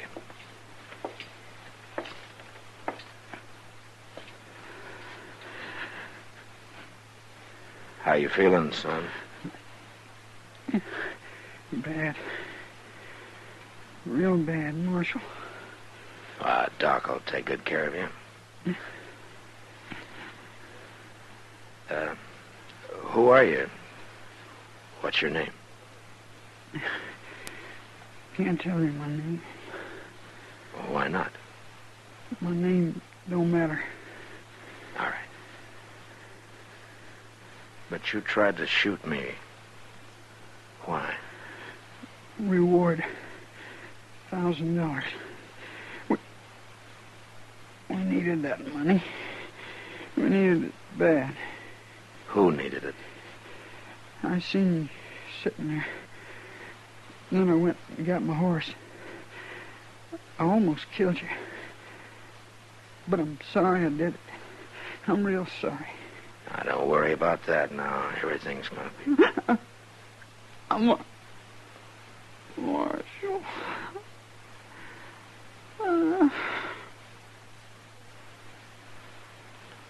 Son?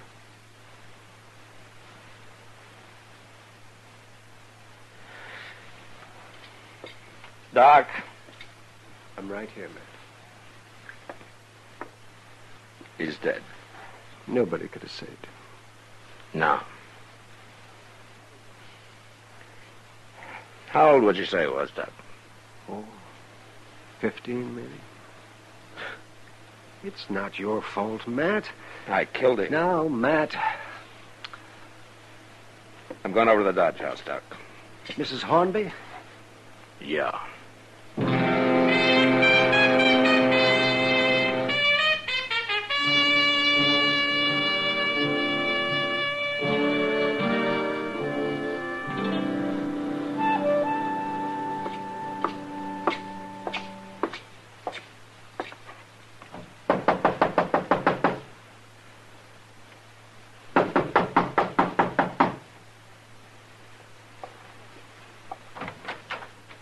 Oh, it's you. I thought it was somebody come for the money. Somebody almost dead, Miss Hornby. That's so? I killed him. You kill a lot of people, don't you, Marshal? But I have to. Well, maybe the next one will get you. Maybe. What'd you come to see me for? I thought maybe I could get you to change your mind. What's the matter, Marshal? Getting scared? Well, I don't enjoy knowing somebody might shoot me any minute. Ah. But I don't like the idea that I might have to shoot somebody any minute either. Well, shouldn't bother a man like you. I told you your husband tried to kill me. Don't you understand that? I don't care about understanding it. You know who you hired this afternoon? It don't matter. Except I wish he'd been a better gunman. He wasn't a man, Mrs. Hornby. He was a boy. 15. He was poor. He needed the money for somebody else. I don't even know his name. I thought you killed him. How do you know he did it for the money? He didn't die right off. Oh. Well, how does it make you feel, Miss Hornby? The next one won't be a boy, Marshal. Or the one after that. Miss Hornby. What? You're a terrible, selfish old woman.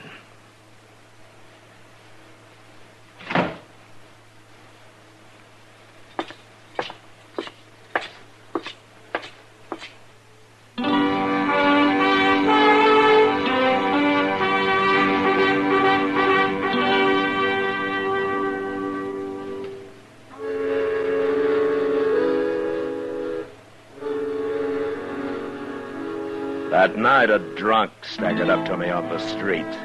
He had a gun in his hand, but I buffaloed him before he could use it, and I threw him in jail. Later, about midnight, it was different. A mule skinner tried to shoot me from behind a water barrel. His first shot missed, and a second later, he discovered his mistake. The barrel was empty, and he died there. And nobody else seemed willing to take a chance. At least that night. The next day, about noon, Chester and I were on our way to Delmonico's when we saw Miss Hornby coming up Front Street. She's looking right at you, Mr. Dillon. She's probably going to complain about how I treat her hired hands. Too bad she's a woman, ain't it? Things would be a lot different if she wasn't, Chester. Maybe she's thought it over. Maybe she's going to change her mind. It'll take more than a couple of killings for that. She don't seem to care at all that her husband murdered poor old Jake Reeves. My, if she ain't the one meanest-looking woman, she's waiting for us. Hello, Miss Hornby. I want to talk to you, Marshal. All right, ma'am. I hear you killed another man last night. The first of your men I killed was a boy, Miss Hornby. Still harping on that? Doesn't bother you at all, does it? He was a fool to try it. That money meant a lot to him. Find out who he was? No. Well, it don't matter. No, not to you. Marshal, I'll make you a deal. A deal? That's what I said. I'll withdraw the reward if you get out of Dodge.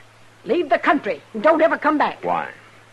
It's my business. Why? It's beginning to bother you, all the blood that's being spilled Never up. mind that. You're going to do it?